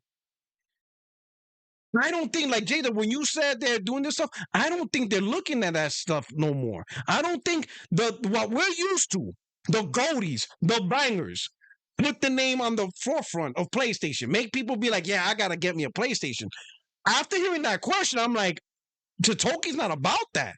When he looks at a game, he just wants to know, is this game going to make money? He ain't trying to hear, is this game going to sell consoles? I don't think they're like that, J-Dub, after hearing that question. I don't think anybody caught that question. Nobody caught that question. I caught it. That's why I'm like, hold up. What kind of question is this? Rewind this shit. I think you're looking too deep, because if you got to think about it, in order for a game to sell on PlayStation, it has to be what? Shit? No, it has to be good. It has to be worthwhile, right? In order for a game to appease to the masses, it has to what? It has to be not only a good game, but it has to be a great marketable game. We're used to winning the goldies, right? We're used to having 3 or 4 GOTY winners or contenders every single year since the beginning of fucking PlayStation, right? I don't think Hiroki Totoki is going to change that. I think that's just in PlayStation's DNA, right? I think when it comes to live service games and stuff like that, then are they willing to invest on something like that? I think that's that criteria, but I don't think they're going to mess with, or no, there's no indication from Sony that says that they're going to stop providing the GOTY, stop providing the big AAA, stop providing anything else. That, I mean, they literally just went on the record and say, "Hey, we're not going to change anything. We're doing everything that we think is right for." They just did. He just said this is the studio's new vision now. He said the studio is not designed to be a platform enhancer and marketing tool for the platform. Their job is profits. Now think about it, and this is what I mean by that. And this explains a lot of issues across the industry. How does BioWare go from making Mass Effect and Knights of the Old Republic to Anthem? How does Rocksteady go from making Listen. How does Rocksteady go from making Arkham series to Suicide Squad? Like, how do you go from, oh, you made this to what the fuck happened? It's because the guys at the top be like, hey, you gotta do something that drives profits. More than just simply making a great game and get your name out there and be marketable and have everybody be like, yo, you're amazing. Nah, you got to do something that really drives into profits. That's your main thing. We're not trying to hear about this whole marketing stuff. That's how you go from shit like that. That's how you go from the Mass Effects to the Anthems to the Batman Arkham Asylum to Suicide Squad to, the good games you make to Concord, and then you wonder why. Oh shit, how did Concord flop? How did we make this huge mistake? It's because when they looked at Concord, they weren't looking at, their first thing wasn't, is this a platform enhancer? Is this a marketing tool to be like, oh yeah, you're going to get a PlayStation with Concord? No. All they saw was Concord was a stable game. It worked and had a great monetization thing, right? And it's on PC day one, which means you have a huge audience. PlayStation's already in stride, so it's selling. Yeah, release Name Concord. the games. Do me a favor. Name the tentpole games of PlayStation. Hold on. Name me. But yeah, just name those. But the problem is you're talking about games built under the old system. I'm talking about the future of PlayStation. I'm talking about going forward. Let me ask you this: do you think this is new? So, do you think Interstellar will be a system seller? Do you think it'll be a tenfold franchise? I hope so. I think with Naughty Dog's greetings, I hope so. I hope so. All right. Okay. So that's Naughty Dog. Now keep in mind. When was Interstellar greenlighted? When was Interstellar greenlighted? 2020. Okay, 2020. Yeah, that's this generation, right? That's just generation, right? Yeah. That's all. All these games have been greenlighted 4 or 5 years ago. The question is the future. Meaning the projects are greenlighting now. Because remember, this is new for them. So, the game's 6 years, 7 years from now. So when that's PS6 what I'm thinking. Like, wait a minute. So we won't know until a couple of years into PS6, right? Mm-hmm. Okay. So let me ask you this: do you think Naughty Dog, Guerrilla Games, Digital Polyphony? Do you think Sony Santa Monica, do you think all of them will change what they traditionally have done? If he pushes for profitability over marketing and the GOTY, I would say yes. Again, I would say yes. But this is what BioWare, look what happened to. I'm saying it's not profitable. No. Listen, no. We're not talking about. We're talking about PlayStation. We're talking about Sony first. I know that, studio, but right? what I'm saying is those are third-party but what I'm saying is shit out every week, what I'm saying is when you get the wrong person in, right? If you got, let me put it this way: if you got a shitty basketball coach, the Bulls will not be winning 6 rings. I don't care who you have. Okay, you put in the Hiroki Totoki. Listen, Hiroki Totoki has potential to be our Phil Spencer in a different way. He could fuck things up. He could potentially fuck. He is the CEO of Sony. Anybody could have did that. They said, remember the Xbox guys, they think Jim Ryan is the worst guy in the world, right? Okay. But Think about all of these guys that have came in this succession for the Yeah. last 30 years of Yeah. PlayStation, right? Mhm. Each one of them had a potential to be the Phil Spencer or the Danny D of, right? It didn't happen. So until it happens, That's what I'm saying. But I listen, we have can't, the I first can't hit. like that's just like but people that walk around and said, "Hey, no, we think the end of the world is going to come." They've been saying that for thousands of years. I know, but listen, there's a difference between the past creators and one that we now know new information. Sony's no longer, right? Totoki said first party studios, the whole platform enhancer, marketing tool, you guys are done with that. Your job, straight profit margins. That's Okay, a but change. so That is how a do huge you make change. profit for the Rock? That How is do a you make huge change. profit? By selling your game, right? Okay. And all of those studios So let me help you out. sell 20 million, 30 million, 40 million copies of all of their games. Let me help you So out here. So here's the difference between they here's the don't difference make between two games that are strategies. profitable. Here's the That's two what I'm asking. no, yeah, but here's a before this change, right? Even before this, I always said that first party games has two responsibilities. Specifically first party games, not third party games, first party games. Mhm. First party games, you have to be a good game that get attracting. You also have to be a game that either makes people want to buy the console or you add to the library that makes people want to buy the console. One or the other. You got to do one of those two things. Either you're the game that people be like, yo, I want to buy a console, aka Uncharted, The Last of Us, God of War, or you're part of the library that people will mention is the reason why they bought a console, like Little Big Planet or Infamous. You have to do those two things, profit and whatever. Yeah. Because of that, you could be successful in two ways. You could be successful straight up raw 10 million, 12 million sales like God of War, or you could be successful where you sell 2, 3, 4 millions. But there's data that shows that many new players are playing this game, so you brought new people onto the platform. Like Astrobot. Console sold. So while you didn't make profit as a game because the current audience didn't really fuck with you, you still brought in new people, and those new people now subscribe to your PSN service. They're now buying other games. They're buying controllers. So while you yourself probably didn't make profit, you made profit for the platform in some other ways because for whatever reason, another audience jumped onto your platform because they like the game. But they went beyond the game. Now they're buying other games. They're subscribing, stuff like that. So that's what happens when you're first party. You got two jobs. Get people to jump onto your console and be successful in games. So you have two ways to be a success, right? You have two, right? But when you're pure profit and the person's not worried about marketing or all that stuff, you only have one way to be success. You got to be profitable. And that's what they look at. And that's the metrics they're going to look at. You understand what I'm saying? Yeah. There's a reason why. There's a reason why there's games. There's a reason why there's games that weren't big sellers, but people still recognize these are good IPs that fit the overall library of PlayStation. So the overall image of PlayStation library still looks good. Shut down Japan studios, right? Isn't that why? Right? Yeah, people could recognize those characters, but they never fucking made any money. That's what I'm saying. That's why they shut it down. Well, no, they shut down Japan studio because they didn't want to level up. That's why they shut them down. Sony wanted them to level up, and they said no. I understand that, but if they weren't a good studio, Sony would have not leveled them up. They would have been like, hell no, we're not giving you no money. Get the hell out of here. Sony wanted them to make bigger games because they're a good studio. The main developers just didn't want that. They wanted to stick to their niche stuff, and they left. So now the people you have left, they're like, all right, you guys that are left, just go to Team Asobi, which are in the studio. That's really what they did. The main players left. The ones that are leftovers went to Asobi.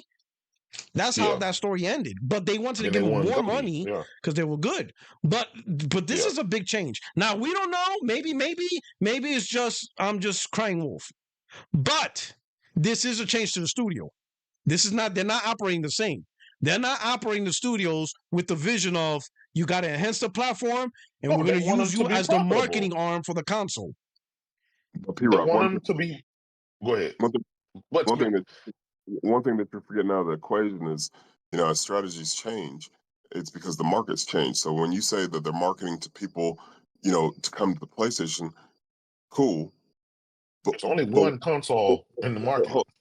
But where else they gonna go? You know what I'm saying? Like, you can go to Xbox. PC? They're gonna go to Xbox PC? Yeah, but all right, but hold on. But we shouldn't be proud of that though. I don't find that. That's not cool to me. No, we're not. So we're this not. is We're great not. We're because just we saying. we don't have a choice. What I'm trying to say is, if they don't have that fire, think about it. If I no longer have the drive, let's say if I'm the only runner on the, let's say if I'm the only runner on the track, what incentive I have to run fast? I'm the only motherfucker on the track. The gold is mine. No, but I don't even gotta run. I'm gonna just walk. I'm gonna walk like I'm gonna be like this because you're a corporate. Because you're a corporation. You see, I'm gonna be like this. You're a corporation. It don't matter if you're the number one. Listen. Ghost can tell you. It don't matter if you're number one in your business or whatever. When you walk into work every day, your goal is to make profits, to make a shitload of money, and it don't matter if you're number one. You just because you're the number one car selling dealership in, let's say, Texas, right? That don't mean you show up every day and then you can slack. No, you're number one for a reason, and you're gonna keep going in there every day being number one. That comes with all he's saying is, hey, we're gonna make sure that our first party games are first and foremost financially feasible and profitable, which I don't think that has changed much. It's like, okay, yes, the Intergalactic is probably going to sell the PS5 Pro and the PS6, right? It's probably going to definitely be a system seller for PS6. It's definitely got to be profitable. That's the number one thing. That's Hirooki's token. It got to be profitable. And everything else is a surplus. All right. If it sells consoles, fine. If it's a market piece just to add to, it's fine. But it has to be profitable first, meaning it has to sell X amount of copies, bar none. Right? We got to make our money back, and we got to make some. I don't think that's the end of the world, Puerto Rock. Like what you're saying. But you could be profitable and not be a great game. You could just be a good game, a decent average game, and still be profitable. You can. Puerto Rock. Their first party studios don't make shit. Why is that even a discussion? Sony don't make shit. What do you mean don't make shit? What are you talking about? Their first party tentpole franchises, their studios don't make shit. Literally, they just don't make shit. But they have a methodology. You're saying they will. No, you're saying that they will. BioWare didn't make shit. And then they made Anthem. We're not talking about EA. We're talking about Sony. No, it doesn't matter. Sony is not God. They're human people too. They're valuable. Like if you listen, they're not gods. Sony is a developer just like any other developer. I think you're crying wolf. I think you're crying wolves with this. That's what I think. All right. Sony don't make shit, but they release Concord. Absolutely. Dude, one of the worst bombs in gaming history. All right. Sony greenlit studio a tempo? Sony greenlit Is that right? Is that a tempo franchise? Is that a tempo studio? No, it is not. That's what I'm saying. Why are you so fearful? Just by them saying, "Hey, because developers, we're going to make sure. I'm we're going to make sure our profit." I'm gonna tell you, developers. Use somebody else. Don't use EA. Don't use I could use EA. All right, how about Rocksteady? But why? Why are you using the third party? Because third party first. That don't mean nothing. You have developers that as a team were making great games. Then someone came in and says, "Hey, this is the new strategy. You're gonna do this." They listened, and the next project was totally foolbarred because of the new guidance they got. That is not Sony developers not immune to that. Just because they're Sony, they're not immune to higher up stupid decisions and new direction and guidance. They have to follow it. Totoki's their boss. If Totoki tells you, Naughty Dog, I don't give a shit who you are, you're doing this, this is the methodology, do it. And Naughty Dog could be like, fine. And then when the game fucks up, we got to listen to our boss. This was the direction. Listen, check this out. I'm going to use this analogy. Am I wrong? No, listen. I'm going to use this analogy. You come home, let's say, every 2 weeks. You hand your wife the paycheck. She like clockwork. You did it for the last 20 years since y'all been married, right? 20, 30. How long you been married, by the way? Hmm? How long have you been married? Oh my God! I got married in 2009. 26 years. I mean, 16 years. Okay, 16 years. Kudos. Same here. Same here. Same thing. Been married 16 years. Same time. So Congratulations. every 2 weeks, you walk home, you throw the check, your paycheck on the table for your wife, right? Like clockwork for the last 16 years. And all of a sudden, one Friday, you tell your wife, hey babe, instead of getting paid on Friday, I'm gonna start getting paid on Mondays. And then your wife freaks out, like, oh my God, what if a check doesn't come in? And it's like, I'm just changing the dates It's not the of same. when the money's that's the analogy that That's a fits. terrible analogy. That analogy sucks ass, bro. No, it's Yo, like, even all of a sudden Ghost, your wife is even bringing Ghost is up, oh my like, God, the I'm gonna fuck pay is he these bills. talking It's like, about? wait. The check is still coming in. It's just not That coming in shit, on Friday. It's yo, coming in on that's not Monday. even That is a How do you close. figure it horrible out? analogy, J-Dub. Listen, that's terrible. Nothing changed. You're Like still getting J-Dub analogy. paid. You're Listen, still that's a getting reaching the paid. neutral You're level. still getting Cody. That's Yo, that's how you know these dudes are rich. They don't get it. No, even Ghost is like, what the fuck was that? You're still getting paid. Yo, all you changed was the day. Like nothing happened. You're still getting paid. Like, yo, All they that's changed a was terrible analogy. the order of the No, they priority. didn't. That's No, all they they changed. did. No, Okay, they can I changed weigh the in on whole this method. little debate of yours? I've been listening to you guys. What do Okay, you think, Extreme? here's what I think. First of Hold the all, line with me, I Extreme. Come on, hold the understand. line. Hey, listen, you abandoned me in multiplayer. I'm not loyal to you. He's like, nah, that's all you. He's like, you said you quit. Damn, man, he called me out. Listen, I understand where you're coming from, Podork. I do. I see. That's like, what I'm you about to get find J-Dub to be- right now because I remember to something be- J-Dub said. I'm about to get you on your own shit now. You better log out now, bro. I remember. Oh shit, I'm out. I remember. I- Oh, next. I understand. I understand where you're coming from. And I do think that this is something to be monitored. However, what that speaks to me is what I've been saying for the longest time, in that Sony has no business in making AA quirky experiences. None Okay. at all. Because that is not a profit driver for them. And I've been saying this for the longest time. And for me, if this is what it means, then that's a celebration to me. Because I do not want a Sony that makes AA games.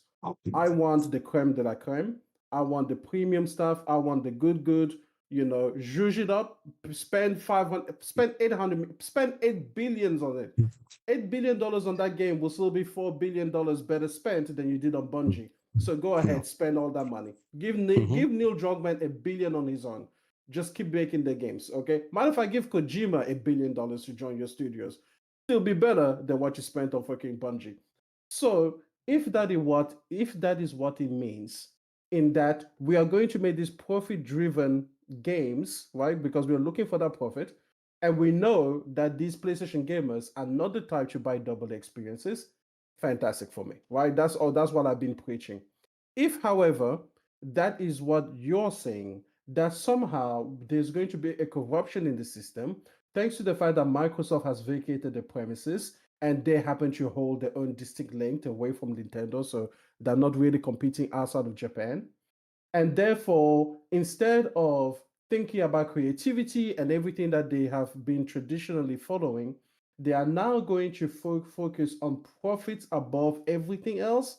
Then I see the alarm bells, but I will call this one not even necessarily a yellow flag, but maybe like a mustard flag. Like it's something like amber. It's just It's like not green. It's not green. It's not green, but exactly. It's an amber it's alert. not fully It's an amber yellow. alert. Yeah. But I'm Exactly. gonna It's ask just like, J-Dub. Okay, it's amber. So we're you know? so So right I'm now we're go- like there's exactly. green. It's amber. There's like Yeah, 5 that's levels, level right? 1. Yeah, We're exactly. in DEFCON 1. We're DEFCON 2. Exactly. Not 1. We're at Yeah. 2. We still got 3 more Exactly. steps before we hit Exactly. DEFCON 5. We still have time to see exactly. It's like is that an iceberg? And you're looking over, and you're like, we may want to start maybe Turning just adjusting a little bit. We'll see. We'll see what happens. But just keep an eye on that, Private. Just count the Keep light an eye bulbs. on that. Right now, count the light Exactly. bulbs. Exactly. Let's take a Alright. look. Let's take a look. So I understand where you're coming from, but I also see what J-Dub is saying, because in the same presentation, and if you're going to take words from the presentation, you have to take everything from the presentation. Yeah. They did reiterate that we are here to focus on creativity, the excellence of the teams, the quality of the teams, and that also has to weigh in with that. So I'm not dismissing it outright, but I'm saying that in and of itself, it isn't quite enough for me to be like, hold on, there's the alarm bells. You know, it's not like they revealed a marathon where we were like, yeah, nah. Yeah. And I think the topic was marathon, and I haven't done hating on this game. Like, I've got so much hate for this game, and I still got more to say. So when you guys are done having your little debate, Okay, we'll go back to let me marathon. go back to All my right, let me marathon go hate. back. So J-Dub, okay, Mm-hmm. you agreed with this. I call it the Yoshida methodology. The man said Mm-hmm. Sony has to make 10 games. Out of those 10 games, 3 or 4 is going to flop. About 3 is going to be good, and the other 3 is going to be successful. But you have to keep that going because you have to create the games, and failure is just part of the process. With this new system, that's not a methodology no more. You can't tell Totoki, hey, 3 or 4 games will fail. Then he's like, then it's not happening. Unless you're telling me this will generate profit, this will be successful, we're not greenlining this. So can you admit Yoshida's methodology is out the door? I agree. I agree. It's I like, agree. oh, shit. I don't find a problem with that. Okay. If you're telling me, like before, and this kind of be added on what M said, if before Sony had the leisure to go out and invest in things that were unsure, right? They would go and get the AA stuff. Look, these fuckers funded Dreams for how many years, and nothing came of that. If Hiroki Totoki is saying you no longer have that leisure to go out and fund Dreams that never became anything, right? How much money they spent on that shit for the PS4 generation, all the way to PS5 generation, just working on it. Nothing ever came of that. If you're saying, hey guys, I'm only going to fund profitable sure shot shit, as a gamer, I'm like, good. That means deliver only the good shit. Don't deliver the shit I don't give a fuck about, the in-between, middle of the road. Nah, I don't want to hear that shit.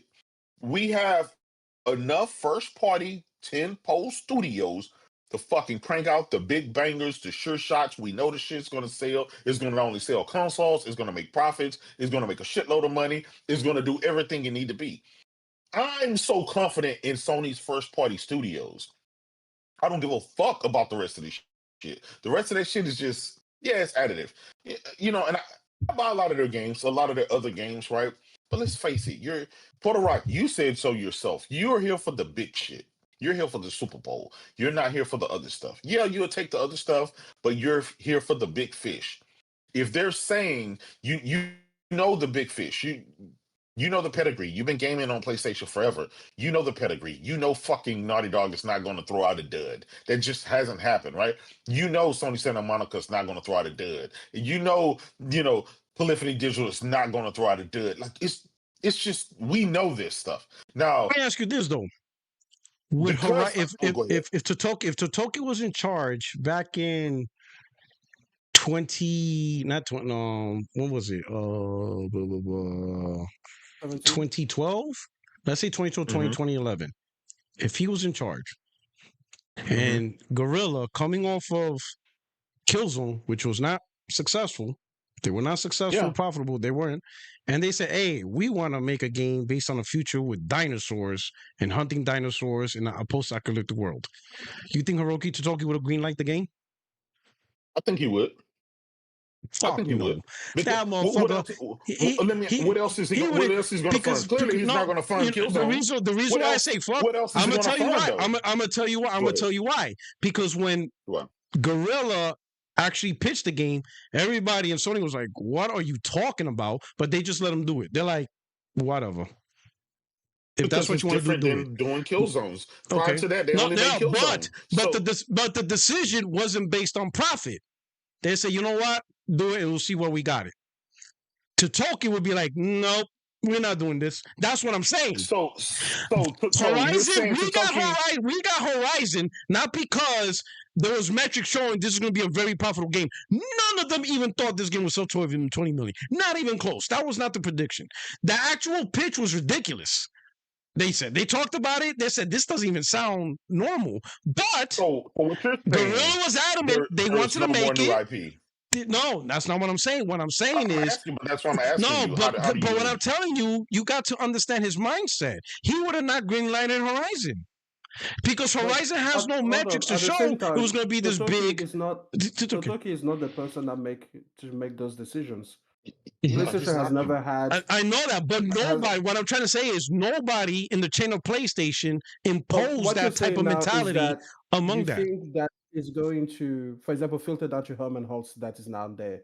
I think so. Hey Herman, only green light. Have you heard his interview? 90% of his thing, like if I had a shot for every time he said the word profit, I would be dead with alcohol. But to poisoning. be fair, it is an investor focused thing. They're trying to make sure the investors that they've got their thing. So of course are going to be talking up profit a lot. Listen, again, in the same interview you're referencing, they do talk about the creativity and everything. And I believe, right, having been the person that got Horizon and got given such a massive chance, that Herman understands the creative process and he understands that these people need the leeway.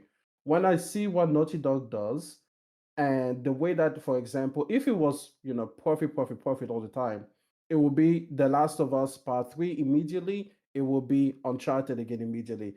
Fuck it, if you've got a good enough story, just wrap it up the way people want to see it and then just send it. Give Ellie a cure for humanity. She doesn't have to die. Bring Joel back from the dead, and then, everybody can be happy-go-lucky again and people will eat it up. So again, I think by itself, while I understand your caution, I don't think it speaks enough to be able to warrant right now saying like, hey, there it is. But I agree with you. Let's keep an eye on it. Let's not be blindsided by changes when we have been told some kind of precursor to what could be coming up, because that's what the Xbox side did, right? When before they started saying everything outright, they started hinting at it in these investor calls, and that's where you could get the early information that, hey, hold on, there's something like, for example, King Thrash always talks about the whole 3 horizons, right? That's from like 7, 8, 9 years ago when they talked, and he was able to, from that, say like, wait a second, if you're talking about 3 horizons, this is where this lines up, that's where that should line up. And then beyond that, oh, you're changing everything. And that was something that he picked up on early. So again, I don't mind the caution, but right now it's like we have to keep it balanced. Again, bring it back to 2012. If we make Totoki the CEO of Sony, as he is right now, he still wouldn't be the person to choose whether or not Horizon gets approved. It still would have fallen to Shuhei Yoshida because he was in charge of first party. And ultimately, he was the one that allocated the budget to different teams, and he was able to greenlight, different things like that. Again, you had a person that respected the creative spirit. Now, let's say 5, 6 years from now, Totoki's been CEO for a while, things have been going on, but he doesn't like this whole creativity thing that Herman is doing. And then suddenly, he starts getting somebody from the financial side to be the one to handle, first-party studios. Then that's when you worry. Yeah, now we go to DEFCON 0. That's the part where you're like, yeah, this is a problem. And my job, right, is, besides spending millions of dollars, is to go to the CFO and tell him how much money I need and justify why I need it. Right? That's why we're working. His job is not to decline my request, but his job is to make sure that my request is financially feasible for what I'm trying to do. Now, if I say, hey, give me $3 million so I can go play golf for the next year, he's going to say no, clearly, right? Anybody in their right mind. But if I ask him for $3 million so I can go develop something that's going to bring in $10 million, then clearly I made it feasible for him. And that's just, I'm pretty sure these guys have to go Herman Holtz has to go to his boss or this new guy. I forgot his name. He goes to Nishino. Hiroki, yeah, Nishino or whatever. Herman Holtz goes and say, "Hey, we got 4 studios right now. We need, $1 billion. We're gonna build these games, and we're gonna do this and that, and we're gonna have TV shows planned, and we're gonna have all of this stuff going for it."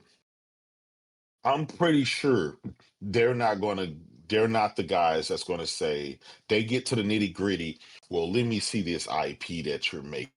Let Yeah. me see what this studio. I don't think that game is going to be worth it because they're not, for one, they're not gamers. They're not in that sphere, right? That's not their job. My CFO, he knows what I do, but he can't do my job, and he doesn't really know the nitty gritties and what I do to get that, Yeah. to accomplish that task, right?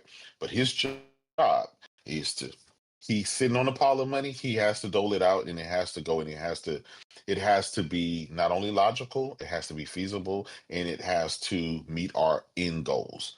Now that's up to Herman Holtz, and that's up to Herman Holtz to, if he has guys out there just spending money wildly and it's just not doing anything, then that's a him problem. But I'm pretty sure the task has been set down by the CEO. Hey guys, let's tighten our belts. Let's not have passion projects that just, that are AA or indie and they're really not going to make any more money. Well, let's have these projects. You can do what you want, but it needs to make profit. It needs to be good, and everything else is all to the plus. But the number one is it has to make profit, which ultimately, just as running a business, you would think profits would be up, if not number one, but number two, right?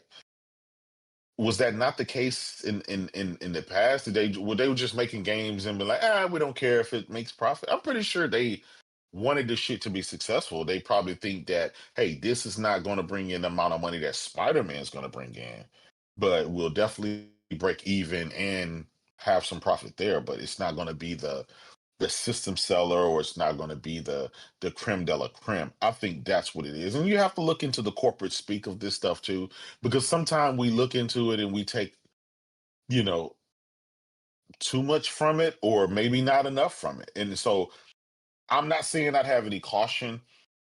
At the end of the day, whether PlayStation, let's say next 5 years, whether they're a failure or not, from what I require from PlayStation is give me the great games, deliver the great hardware. All the internal back end shit, I don't give a fuck about. Give me the great games, give me what I want. That it is what it is. If they decide to go down a dark path, a path they could decide to follow Microsoft, right? 5 years, they're like, well, listen, Microsoft was able to leverage a third party, and now they don't have to use R&D to make a bunch of shit. They cut their loss, $2 billion. We're going to do the same thing with PlayStation. We're going to have Lenovo. We're going to partner with Lenovo and have them to make the next PlayStation or something like that. Very well may happen. And when that's the case, then obviously I'm out. I'm just going to stick to my PC. And that could happen. But if that happened, it is what it is. I'm not fucking losing any sleep over it. But until they stop doing what they have traditionally always done, I don't think I'm just personally, I'm not worried. But it very well could happen. So I'm definitely not going to say, Porter Rock, that Hiroki Totoki is going to be the fucking Phil Spencer. He very well may be. It's just so far, I just haven't seen anything from that hasn't really been produced from it. But maybe it's going to take some years, Well, right? we have seen It small takes time to do signs. that. We've seen small signs. Naughty Mhm. Dog hasn't released a game in 5 years. That never happened before. Sony Okay. Ben is not releasing a game at all this gen. Okay. That has never And was that happened because of before. Hiroki Totoki? Okay, right, Kenwa? Was Yeah, that it's because because of of Hiroki it's Totoki? the live service strategy. He was part of all that. No, I'm Him and asking, Jim Ryan. was that because of Hiroki Totoki, or was that's what I'm asking. I'm saying this Yeah. guy, Hiroki If he's Totoki, it's the all Dark Demon. it's all part of this live service strategy, and Hiroki Toki's all in on that. Let me put it this way. Is Let me put it this way. Hiroki Totoki. Okay. All right. I'm gonna say no. But then what happened? Then what happened? Because you're saying nothing changed, but bro, things did change. may not be end of the world, I'm not. but I never said. Let's no, but Go think ahead. you're 'Cause I want to saying clarify. just not. I want to clarify. All right. I just want to clarify. Let me to put make it this sure way: you understand what I'm PlayStation, saying. Okay. well, PlayStation has more issues, right? Not since PS3. We don't have a game from Naughty Dog, and it's 2025. Mhm. That never happened before. Okay, Sony Okay. Ben, a whole first-party studio is gonna have nothing on the PS5. Okay. That's strange. Okay. That's like what the hell's going on here? Okay, they Okay. were having a studio that their experience was remaking 2 single-player games, which they did great, which was Shadow of Colossus and Demon Souls, which were fantastic. And then out of the blue, they were going to make a God of War live service game, which ended up getting canceled. Now they're not going to have anything this whole entire gen. Their only title was the launch title for remake. That's it. That's out of character for Sony. Those are some blip. Concord, it's not just a bad game. Concord's not just a bad game. It is one of the biggest flops of all time. We're not talking about a sales flop or a game that's just bad. No, we're talking like colossally, number one, at a minimum, the worst project Sony has ever done ever in brand history. The worst. And it's happening in this price time. So in this gen, Naughty Dog, we probably won't get the Naughty Dog game till 2027. But let's say 2026 we get it, hopefully, right? We can wish for the best. That's 6 years for one new game from Naughty Dog, which is one of Sony's top studios. Sony Ben, we're going to get nothing. They produced the worst colossal flop of all time for the PlayStation brand, the worst game they have ever made, right? And which is that, right? Their purchase, let's be honest, Bungie's purchase is terrible, other than M and I loving the fact that they helped Naughty Dog stay in core. But let's be honest, Bungie was a terrible deal. It was terrible. We got nothing out of it to this day. There's really nothing. And to be honest, we're still going to get nothing. Like, technically speaking, Bungie was a purchase that does not benefit PlayStation gamers, because we would have gotten Marathon anyway if they were on their own. Marathon was never going to be a game not outside PlayStation. So Sony spent $3.6 billion on nothing for us as a PS5. Maybe they get some change as, the shareholders, but you as a PS5 gamer, Destiny and Marathon was always going to be PlayStation games. We didn't have to pay $3.6 billion for that. We got nothing out of this. You know what I'm saying? That's all the major mistakes this gen. So if we're not going to blame Haruki Totoki, if we're not going to say, oh, this, then where does all these mistakes come from? These huge mistakes. What happened? Because this didn't happen during the PS4 gen. Like I said, we haven't seen mistakes of magnitude since the PS3, and we know why the PS3 had a mistake, because of the goddamn cell processor and the high cost of Blu-ray. So we can understand that. I get what happened with the PS3. They decided to force-feed Trojan Horse Blu-ray, which was a $200 upcharge, and they decided to go to war with Intel by creating their own CPU. All right, I understand why the PS3 generation was the way it is. CPU, Blu-ray, that's it. They made 2 mistakes. They try to Trojan Horse the Blu-ray brand, and they try to use the PS3 as an example on why the world should go with Cell instead of Intel. All right, I get that. Then someone explained to me all these mistakes. What happened? How did they not see Concord was going to be a colossal flop? We all saw it.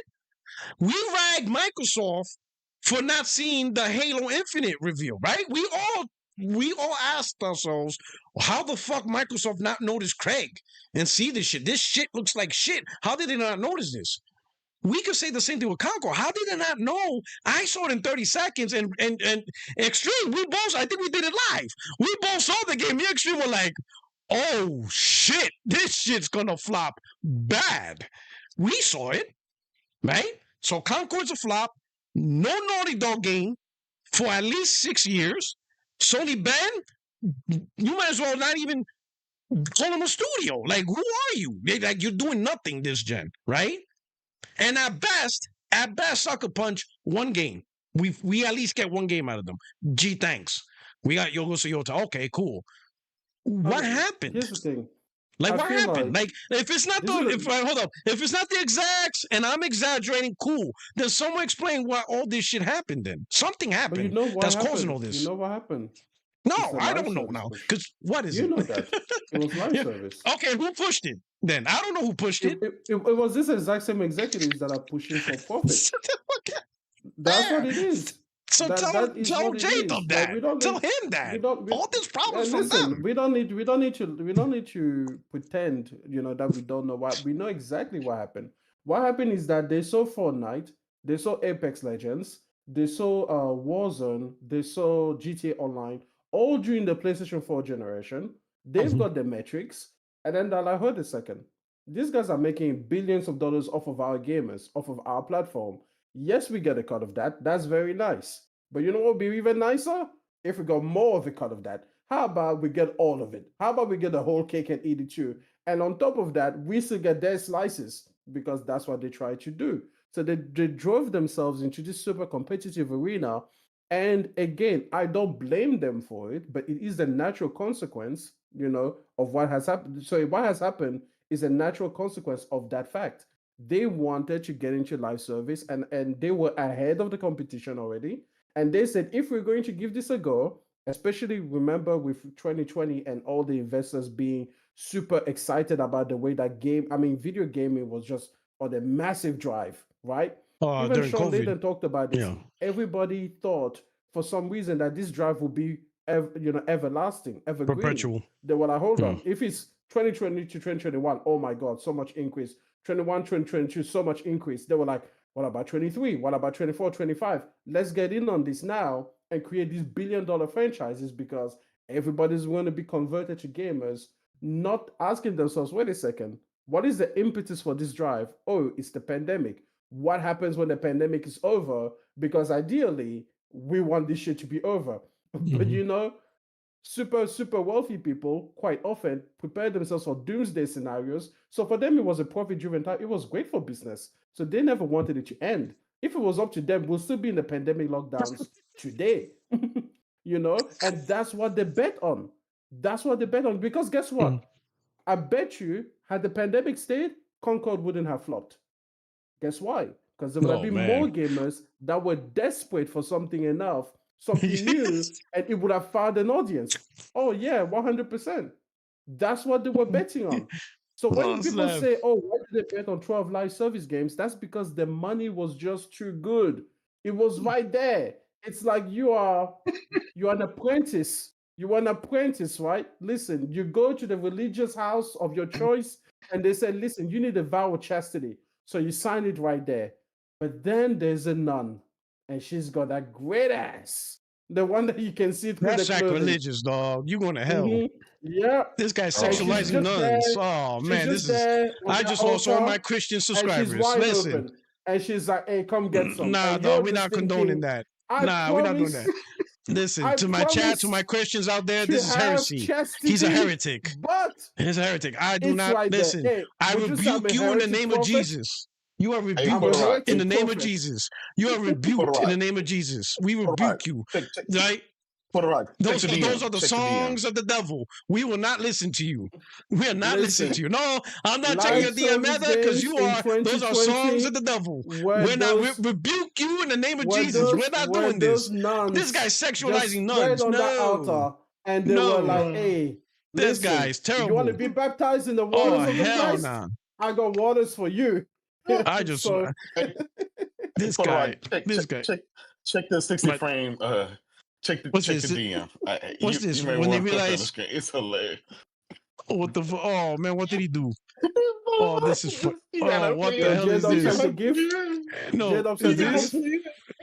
That shit's so- Yo, so hilarious. I think what is it? Here we It's go. hilarious. You gotta play So it. it's You gotta yo, see it. when they You gotta put realize it the on the next screen. Xbox is just a mode in Windows 12. All right, let's figure it out. Look at Let's see.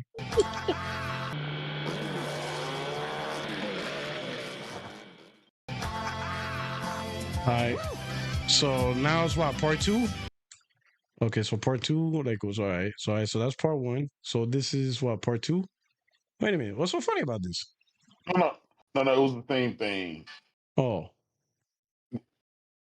Did you see it? did I miss something? J-Dub, you're gonna have to explain that one to me, man. You have to explain it to me. This Oh, one, man. it had you in Hey, tears.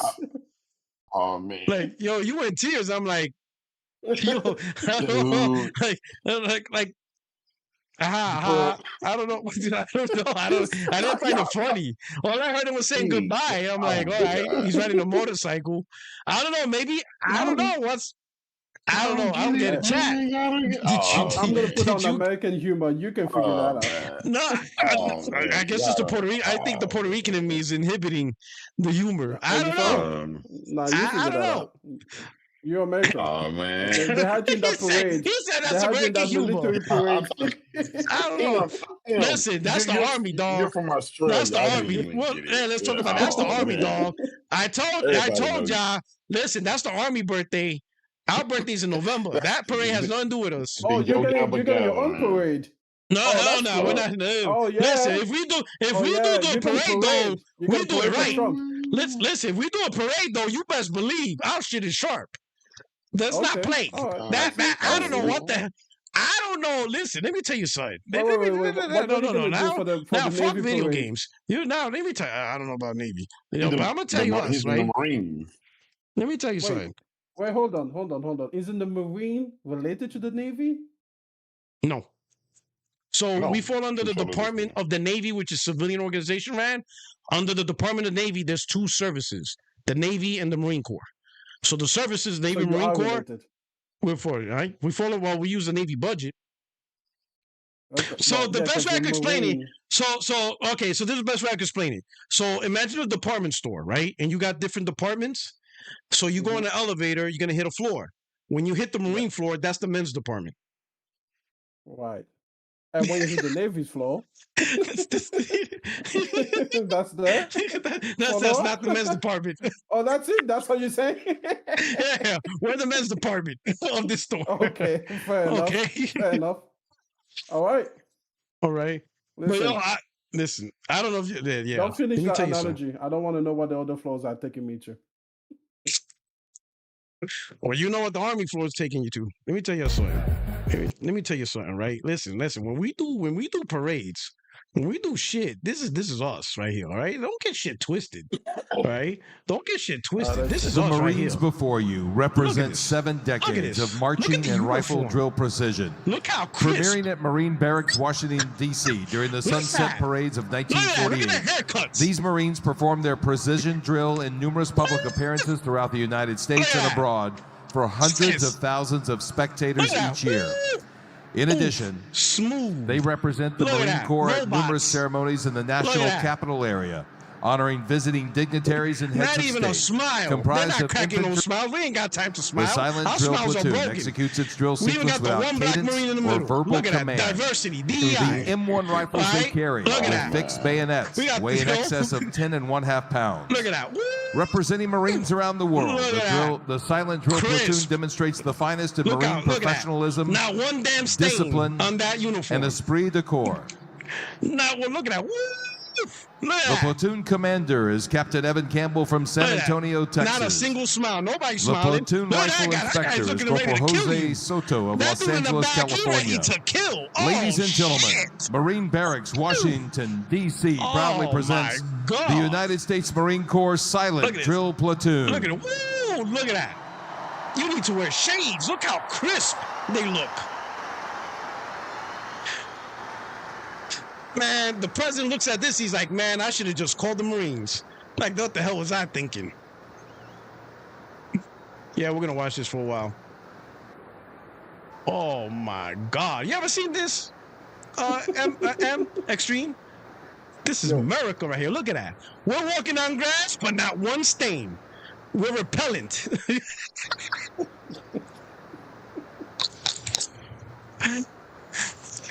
Crisp. Look at that. So hold on. Is there interdisciplinary rivalries between the branches? Oh fuck yeah! Oh yeah, we're always fighting against each other. Marine versus Navy versus Army soldier. Who wins? Okay, of course, Marines. I can tell you a story. Let me tell you a story. Let me tell you a story. Let me tell you a joke. This is a joke. This is a joke of how cocky we are. All right. So let me. You got to see my face when I tell this joke. I'm gonna tell this joke to everybody. Okay. So one day, a battalion of Army soldiers will approach the hill, and on the hill there was one Marine standing there, and he was talking shit to the Army. Now, a battalion of Army has around 1,000 soldiers. right? He's talking shit, right? So the battalion commander gets 5 of his soldiers. He goes, you know what? Go up that hill and beat the shit out of that Marine. The Marine ducks down behind the hill so you can't see him, but the 5 soldiers runs after him. Few minutes time goes past. They don't come back. The Marine starts on the hills and he starts laughing. Ha ha ha ha. Those 5 army soldiers are gone. So now battalion commander's like, what the fuck? He's like, all right, okay. So he gets a platoon, 20 soldiers. Get your ass up there. Beat the shit out of that Marine. So the Marine ducks behind the hill. So now he's gone. The 20 soldiers run over the hill. But I hear scuffling, whatever. That one Marine stands back up and he's right there. Not even phased, not even a scratch, right? Then he's like, all right, I want a company of soldiers. So now he got 75 soldiers. They all rush him, bombard him. That one Marine comes back, goes down, hides. You hear this fighting, blah, blah, whatever. I mean, there's like a whole mess going on. You see one soldier, the first time they see a soldier crawling, his missing teeth, black eyes, like he is fucked up. And he tells his battalion commander, sir, it's a trap. Don't send the rest. There's 2 of them.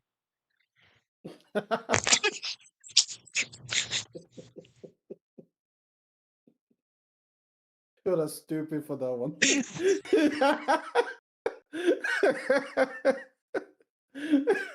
That's how cocky we are.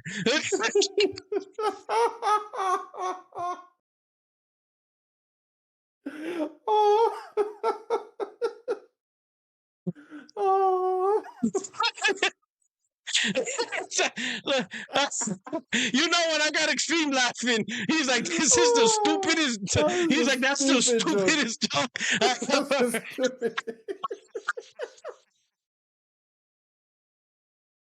Oh man!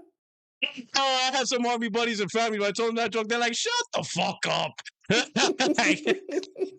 That's a great punchline, though. Got you intrigued. It's a good one. It's a good one. You delivered that well. Yeah. You delivered that well. You did that well. It's all about the delivery. All right. Now look at All this. right. It's all about the timing. Oh yeah. For those of you who never seen, look at this. Ooh. Ooh. Precision.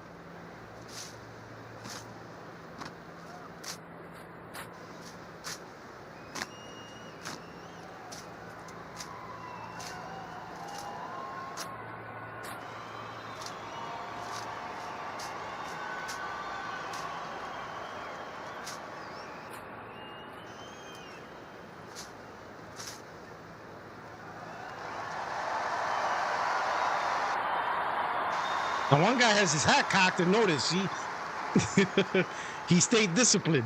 That hat is gonna stay just like that.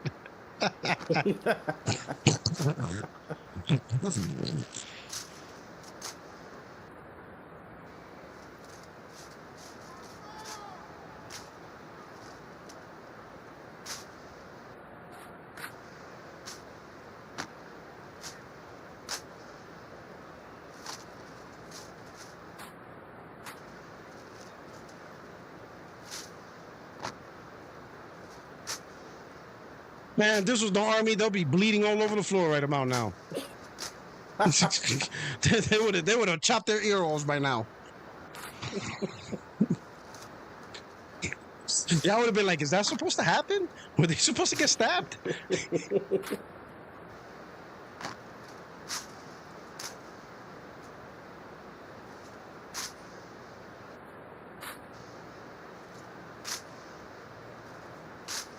This is PlayStation celebrating the war. We won, guys. Now let's put on a show. Oh, that one guy lost his hat.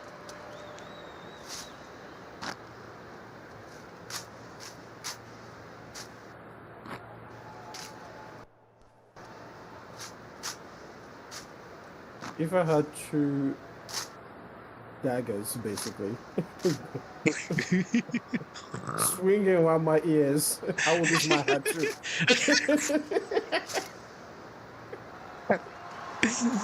She was there like, "Wait, you want to do what near my face?" Like, no, we're not doing that.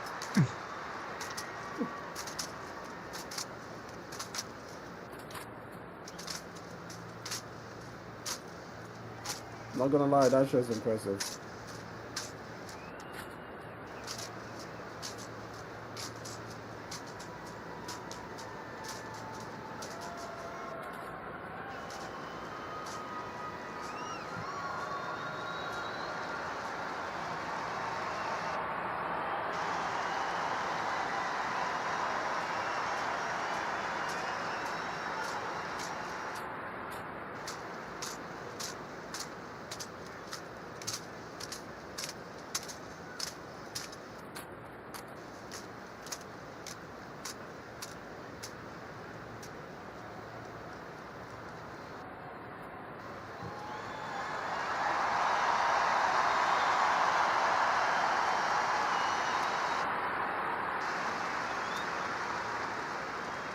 He said, put that hat back on, soldier. This is an Xbox.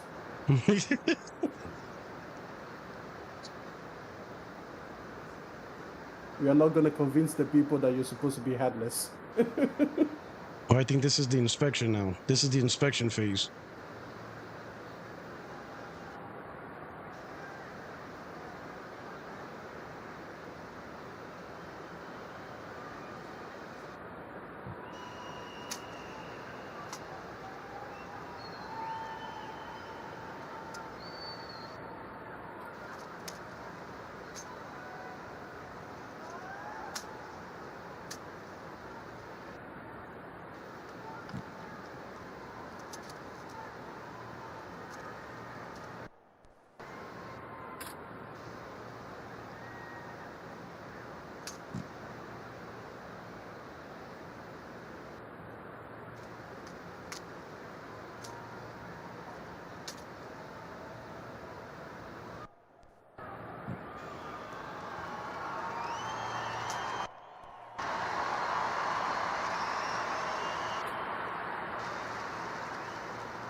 There are women all over the world that wish they were touched like that.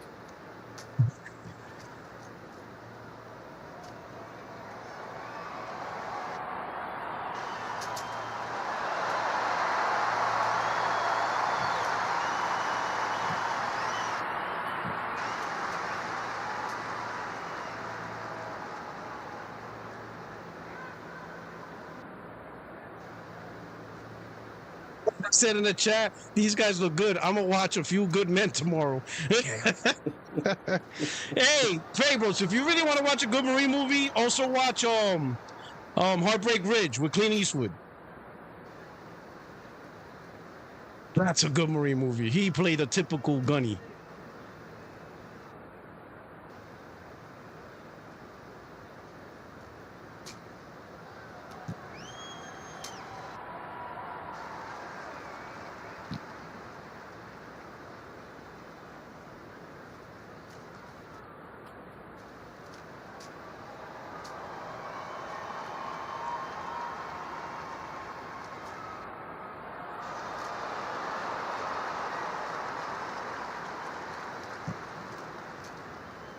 Not gonna lie, if I was Trump, that's what I have for my birthday. Jesus Christ, I'll take this.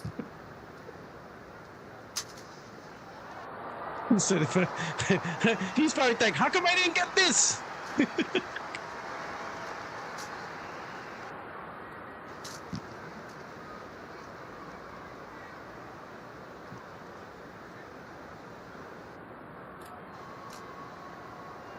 Yeah, I don't know why you guys even have the footballers play. You should get these guys to play. Jesus Christ.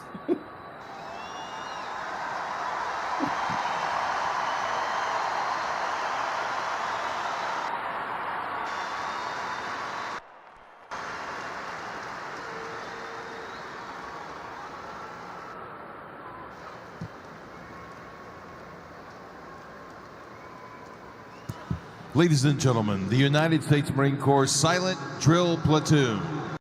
All right, that's enough. I just had to put that. I just want to make sure everybody knew we're not the Army.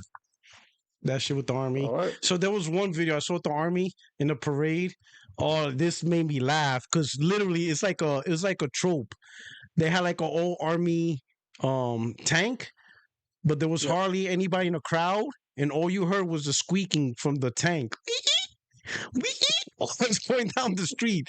Oh, I found it. This shit had me dying, bro, when I saw this video. This shit was like so sad, bro. Look how sad this scene is. Like, listen to it. Like, there's nobody cheering or nothing.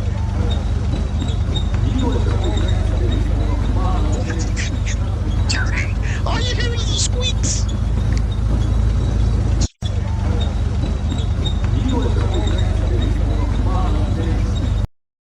I died laughing when I saw that. All you heard was the squeak, and like everybody's like, I don't know. Anyway, back to Timmy. Hey, last topic. Oh, well, you want to do your marathon hate? Or we moving on I'm from that? telling you, you've been delaying. You delay my marathon hit as long as they're gonna delay the game. Jesus Christ! Oh shit! You were like, Emmanuel, it's okay. This is this is metaphysical out here. Okay, we take this shit literally. Wait, we're gonna give you the marathon hit in somewhere in 2026. Okay, it's coming to you. Listen, we're gonna delay the marathon hate since it's not coming out September 23rd. It's not polished enough. Okay, It's not polished enough. Okay, we gotta put some polish on this hate. Let me do some super chats real quick. Super chats. You're gonna delay me even more. Damn. Glassdoor Gamers, Cerny PS6 versus Jason Ronald OS. Oh man, Impatient Fire. I feel like the fact Marathon got delayed proves Sony is still committed to quality. It wouldn't be delayed if Sony was chasing only profit. I think they realize they ain't gonna make no money off this game if it's released this way. But yeah, that might be true. That could be a good point, Impatient Fire. Thank you for the super chat. And Glassdoor Gamer. PlayStation won the war because they are an entertainment company while Microsoft is a software company at its core. It's been a fun show. Absolutely. All right, go on with the hate. I mean, with the last thing, just quickly, the last super chat. Okay. Microsoft never came in here for gaming. Microsoft doesn't really respect storytelling. To give Microsoft credit, they have more than just the Windows as a successful thing on PC. They have Office. They have the Microsoft Teams and everything like that. The problem is all of those things are mostly things that they either bought or they copied from competitors, right? Like Office really pulled a lot of features from other software suites and everything like that. So they've always been able to buy their way into the dominant position that they are in. The problem is that it's really hard to do that in a field that is driven by creativity, and that is where the super chat comes back in. But in any case, when it comes to marathon, listen, Bungie said it's not a sprint, it's a marathon. And that's the only praise I will give them. Okay, listen, this game, I was one of the first people to talk about how the visual design didn't make sense for the world or for the tone that they're trying to set in that world. Like, think about it. Did you watch the short movie that they created at the end of that presentation? The one for Bungie, they had like this Oscar-winning person or award-winning person make this film. Very dark tone, right? Very dark tone, very melodramatic, very foreboding kind of atmosphere. And when you look at the gameplay, I don't think anybody got those vibes. If anything, people would have thought of it as tonally closer to Fortnite, whereas it should have felt very depressing and very grim as a world setting. And that's again because I think they misappropriated the visual design and basically everything that they threw on that game. They didn't understand what they were doing. So I am not surprised that they have gone back to the drawing board and they are saying like, okay, cool. Now listen, here's what I'll say. This game needs probably 2 years of work. I'm not saying that they're going to release it 2 years from now, but when they do release it, you're going to need, let's say they release it next year, you're going probably to need to give this game another year before it can truly find itself, because it is so fundamentally divorced from where it needs to be, because it has no soul. For me, Marathon doesn't have a soul, and it is just running in circles, trying to chase after some kind of form of glory, you know? And that is going to be the problem with this game. If they can bring some soul into it, if they can actually, not steal from other people's work and give something of their own that is coming genuinely from them and what they want to say and the kind of impact they want to have, then maybe they can turn this thing around. But if they're just going to come up with a more polished version of Marathon, that thing is going to fail regardless. Because what they created was soulless. It was by the numbers. It was like self-congratulatory because, oh look, we are Bungie, we have some of the best FPS things in the game. This is what we make. It was very reminiscent of hubris and the whole BioWare magic kind of talk. Like, oh, this is what we do. We just create these great experiences because we do it. And it's like, no, like Podwalk said earlier, Sony isn't God, Bungie aren't gods. Everybody can make mistakes and everybody can fuck up on a massive level. You can't just assume that because you've created greatness before that you can replicate that again. So they've got to be careful. But no, the version of Marathon that we got presented with, that was far, far, far from anything that was ever going to meet with any measure of success. Okay. All right. There you go. All right. The last topic. It'll probably go quick. Final Fantasy 16 finally made its appearance on Xbox and it bombed. First week bombed. I think it ranked like 400 or something.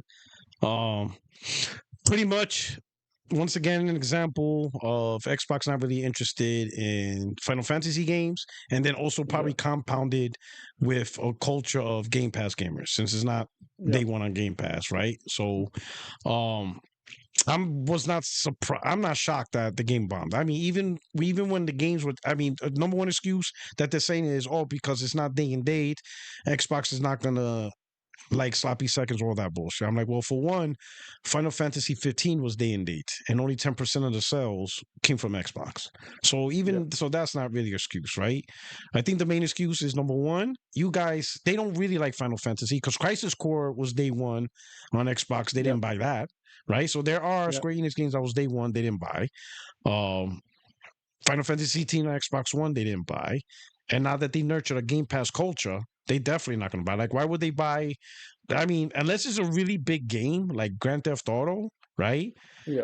Why would they pay $60, $70 for a brand new game when they're so used to getting brand new games on their Game Pass account? So that's just creates that, right? But the main thing I want to say is, if Xbox community is trying to push the whole, well, it's an old game, you expect us to buy it? I'm like, cool, I get it, right? But then why did you guys talk about the game for so long? The game came out in 2023 on PlayStation. If you guys knew you were not going to buy it, then why all the podcasts? Why hyping every single show since 2023 as, oh, they're going to announce Final Fantasy? Why did that? Who is it? Ginger Prime? AOJ, who's that dude? Oh, the Phil Spencer? Phil Spencer? Well, he cried on his channel. That's Ginger Prime, Yeah, Ginger Prime. Like, why all that then? If you guys knew Xbox was not going to buy these games because it wasn't day one, then like, why the facade? The one thing I give PlayStation guys though, right? They don't cry about a lot of games, but the games they do cry about when it's not on PlayStation. Like, for example, I remember Rise of Tomb Raider when it was last gen, 1 year exclusive. A lot of PlayStation gamers complained about that.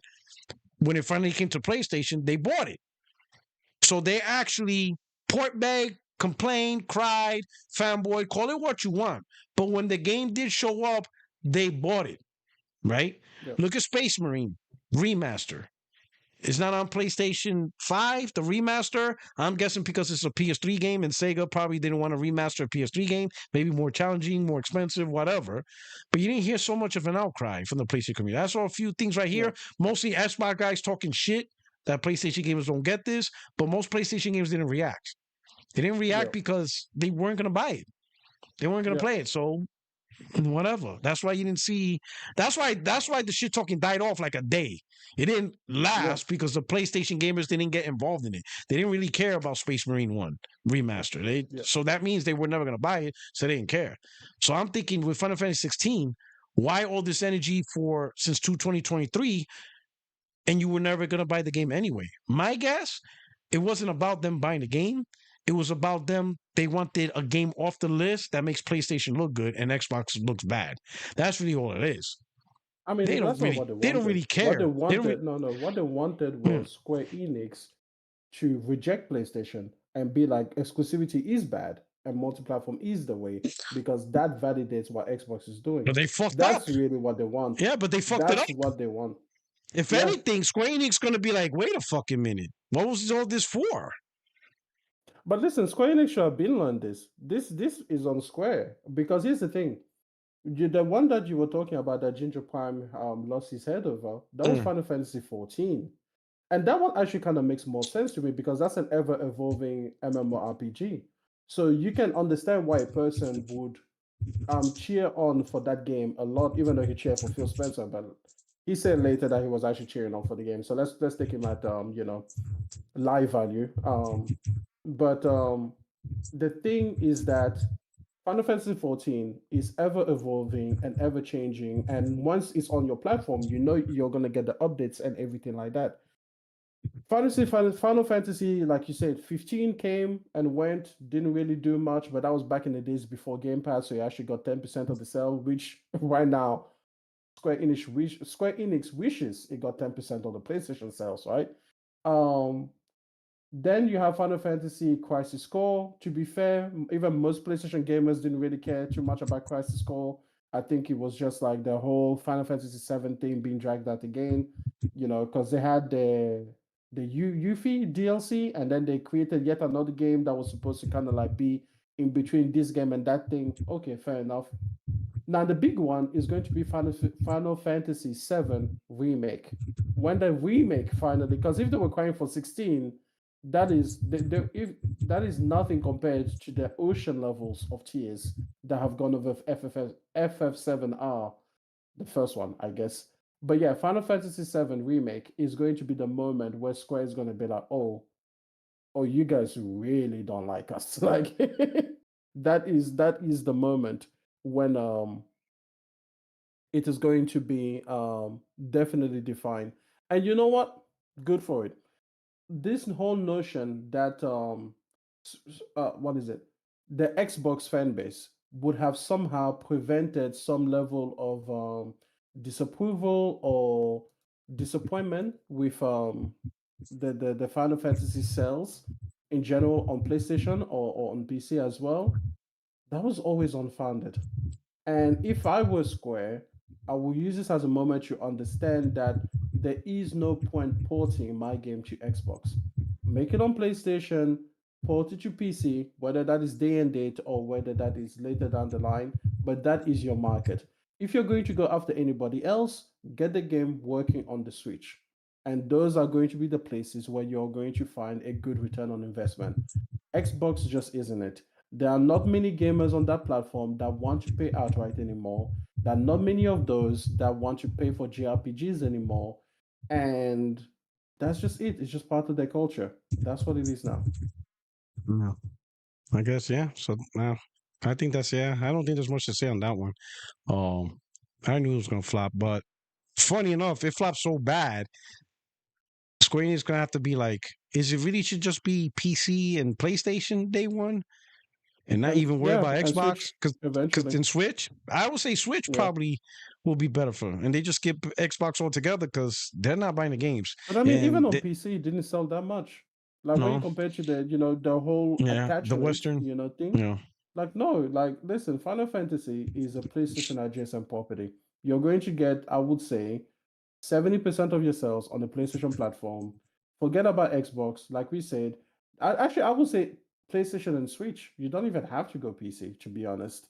If you want to get 90% of your bread, go PlayStation, go Switch. Whether you do day and date or you stagger to Nintendo first and then PlayStation, or you do PlayStation first and then Nintendo, just those two are going to be the ones where you're going to find 90% of your success.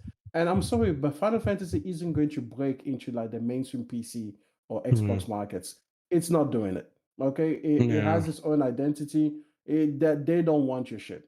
Okay, just straight up, they don't want it. So yeah, I think Square Enix is gen overall though.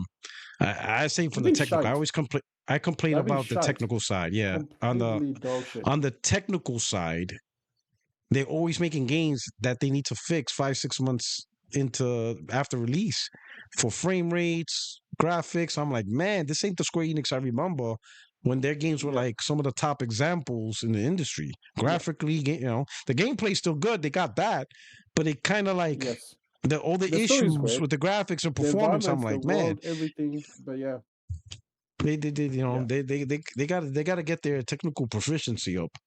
Let's I will see. also say that some of the gameplay ideas are also just a little bit outdated. Like this is my one gripe. So, for example, I like Japanese games, but I typically don't love them because I just find that they get very stuck in their ways. For me, Final Fantasy, not that they don't try, I know every entry is different. They try different gameplay systems and everything like that, and I can applaud that. But for me, when it comes to like the fine details, like I remember watching a video on Final Fantasy 16, yeah. And this guy, is like I played the demo. Even during the demo, was happening. You are slashing your sword. You are hammering people. You're just like you're tearing these people apart, and there is no blood on the screen. There's no blood on the floor. I'm like, whoa, what are we doing? Like, I'm just like, I'm hitting this guy, slashing him 1,000 times with swords, and there's nothing. There's nothing on the character models. His clothes aren't being torn up. I'm just like, boy, I feel like I'm playing an anime. Like, why is there no reactivity on this world? Explosions going on, and it's like, there's no reactivity in like the foliage or the ground, or even the lighting doesn't really go anywhere. I'm just like, whoa, this is a level of immersion that Western developers have understood that by now. It's nice to throw on these effects, even if it's just eye candy.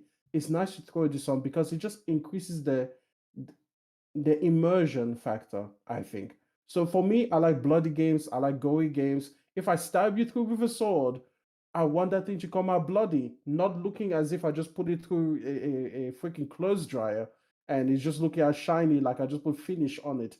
Like I don't know, man. Maybe that's just me. Mm. All right. I think we covered everything. Let me see the super chats to finish it off.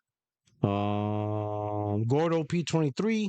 I missed the entire show. Got caught up doing a lot of stuff today, but I hope everything's going great with you guys. 100. Oh man, you missed a great show. I hope you're able to catch up. But thank you so much, Gordo P23. Everybody turn on their cameras. I don't know what was the special occasion. That was pretty cool. Patrick Allen with the super chat. They're using reviews to say that was the actual sales. The game, oh yeah, Final Fantasy. Listen, it bombed. Square Enix gonna have to figure it out and stuff like that. They're gonna have to figure out whether Xbox is worth to support. They're gonna have to work on their processes. I don't know, man. They gotta figure something out.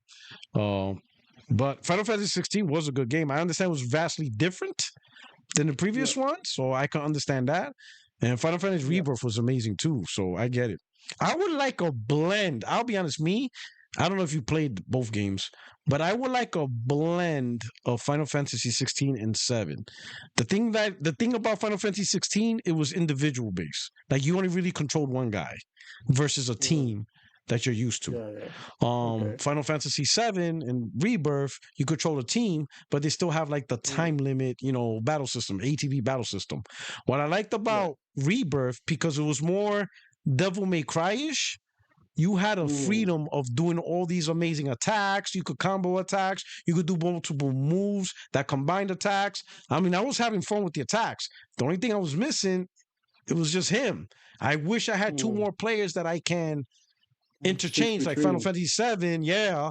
And while I already initiated the attacks live, boom, I go to another character, initiate other attacks, and then it just be whatever. But you can start off with one character and then detonate that ability with another. Yeah, because Final Fantasy is like that, right? 7 and Remake and Rebirth, but they still have the active time battle system. So it slows down the pace, but it's still good.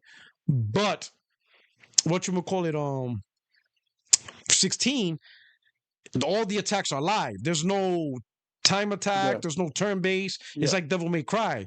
Everybody's fighting live, real time. Is always constantly fighting, which I thought was pretty cool. So what you're saying but is, I wish there was a team. You want some of the tactics that is brought to you by turn game, multiple characters, but then have some of the live elements that make Final Fantasy 16 a little bit more actiony, a little bit more fun. If only there was a clear, That's not clear, or obscure. somehow It's obscure not clear, obscure. picture No, it's not. It's out not. there I that seen the. could I give seen. No, you it's not the an same. element. It's not You the know, if same. only It's you not could the same. go Not for an saying Claire Obscure isn't. expedition. Not saying that Claire Obscure. Claire Obscure to me An looks more like Claire. expedition No, Claire that will Obscure. bring you The closer. combat's not live like Final Fantasy 16. It Look at the isn't. gameplay. It But isn't. what I'm saying is that we can clearly see that it has elements of both. Of all three, yeah, and that's sure. Why you haven't played it yet? That's an Listen. atrocity. Well, one, That's I an can't get a atrocity. physical. The physical disc are like $80, man. Well, $80. Yeah, man, they sold out. Oh, they haven't. So now printed they're new ones? resellers on Amazon. Yeah, man, they haven't restocked the Oh, the they haven't disc. restocked yet. No, Oh, okay. man. The game is high in Well, demand. they're gonna have to do it. Listen, you know what? Buy And both listen, copies. Buy the I'm not digital, buying the then buy digital. the physical. I'm not buying digital because I'm gonna get my 1 billion strike move. Oh my god! I'm doing it. You can I still don't care. get like, you can still Listen, break the game. I'm playing the game in its original vision. Unfiltered, untainted, unchanged. But The hold on, way here's they the problem. launched it, Here's the I'm playing it problem with what that you're way. saying. What? Here's the What? problem with what you're saying. The What? new printed version will have the Yeah. patch logic built in. Maybe not. Usually they They're don't do gonna that. put the latest build on it. Nah, they usually don't do that. Unless it's like No, yes, they usually do. I don't know. Maybe I don't know. Yes, that is the thing. If they Then reprint, they're gonna put the then latest don't do that build because on I'll it. game fly the fuck. I'll rent the shit. I don't give a fuck if you rent it. Don't make me Rent it. rent the The fuck? shit. I want you I'll to play it. play it. I'll I play don't give a it. fuck. Like, Play I it don't on give a Game shit. Pass. Like, I Don't don't buy give a fuck. it. Play it on Game Pass. I don't give a shit. I want the 1 billion, whatever that move is called. I'm gonna dedicate my whole strategy around that move. No, I'm saying, want- I'm telling you the okay. truth though. They're not going to reprint the original gold copy. They're going to reprint the version with the latest updates. That's I how don't it see works. why they would do that now because when you put in the disc, it's if you leave your thing connected, you just download the update anyway. So I don't see why they would waste their time doing it. No, they always do this.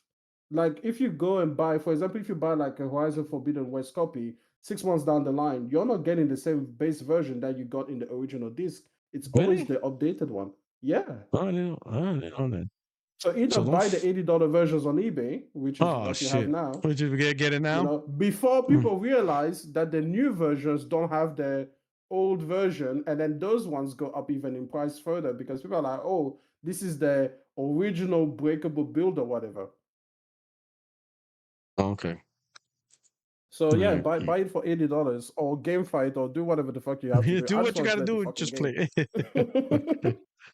Fucking play it on your Portal Cloud, man. I don't care. Play it on your PC. Play it on your Acer Nitro shit. I don't Nah, not on this Play the motherfucker. This thing will cry. This thing will cry trying to play that game. And the final super chat from Patrick Allen, he says, Microsoft is helping Israel. Oh, no. Oh, he went into politics. Oh, snap, Patrick. What did you do? Oh, Lord. We're going to get out of here before the chat starts getting riled up. All right, we're going to do our outros. We got, The Last Survivor Extreme. You have a new video talking about the fireside chat. Flying over the skies of Tehran. Oh, shit. Oh, my God, man. This is, you know what? We're not doing this. All we know is you have a fireside chat about the fireside chat. I have a fireside chat about Sony's fireside chat. Fireside chat, there you go. Where you can go and you can listen to my thoughts on what Sony has said. Very similar to what Podork did for the first 2 parts, in that we listened to the video and then I commented over it. Let me know if you enjoy that type of content. I'm gonna just download your video and upload it mine and call it part 3. Listen, just ripping off black people is a thing Americans do. Listen, but I'll share the revenue. I'll link it to your channel in revenue sharing. That would be kind of what the French do. So, I know. I'm not a total asshole. You know what I'm saying? We both like plantain, so I gotta show love. There you go. We both invented that. We both invented plantain. That's our shit. We invented that at the same time. You know when they have simultaneous no one else had anything to do with it. No one else in the entire planet had anything to do with it. Nobody else had it before we did. Okay, we did it simultaneously on the same day at the same time. Don't look it up. Just trust us. Exactly how it happened. Don't worry about where it comes from. Trust us. So yeah, go to my channel. I think you'll enjoy your time over there. And if you want to hear more about my hatred for the Bungie game, you can go through my original video where I tell you and I point out to you that the visual language never made sense. So I was one of the first ones to say there is something fundamentally wrong here. And it's great to once again be validated. But there you go. All right, everybody. Also play Clay All right. Obscure Expedition 33. And play What the Clay fuck are you Obscure. doing? All right. Play Clay Obscure. Hey, your only friend is YouTube Streets Porter Rock 77. Thank you for another episode of 60 Frames No Lag. So Friday I'm gonna have to do another Saturday show because Friday I'm off and my wife is off, so we're probably gonna do something. And she works Saturday, so You're probably gonna I'm get gonna off. delay it. But so I have to reach out. Yeah, so I'm gonna have to reach out to Middle Age Gamer because he's the next guest. I have to ask him if he minds doing it on Saturday, which I don't know. Maybe he can do it Saturday. Are you I'll gonna find get out. Mag? Yeah, Mag. Yeah, Mag said he'll do it. From X and from Cole Eastwood. Mooch yeah. podcast. Yeah, No, okay, Cole Eastwood. that's a good Cole guy. Eastwood I like Packers. him. I like Yeah, him. he's a I good like dude. Mag. He's a good dude. All right. He's a So good dude. hopefully, Yeah. hopefully he could adjust. It just turns out that I'm off on Friday and my wife's off on Friday, so we take advantage to hang out and do stuff. She works Saturday, so I could go live Saturday. All right. So I'll keep you more informed. They're I'll gonna reach be out to him, fucking- and what happened? They're not going nowhere. They ain't going anywhere. We're They're out gonna of be here. fucking. PG-13. That's what I'm Peace. going to. He said.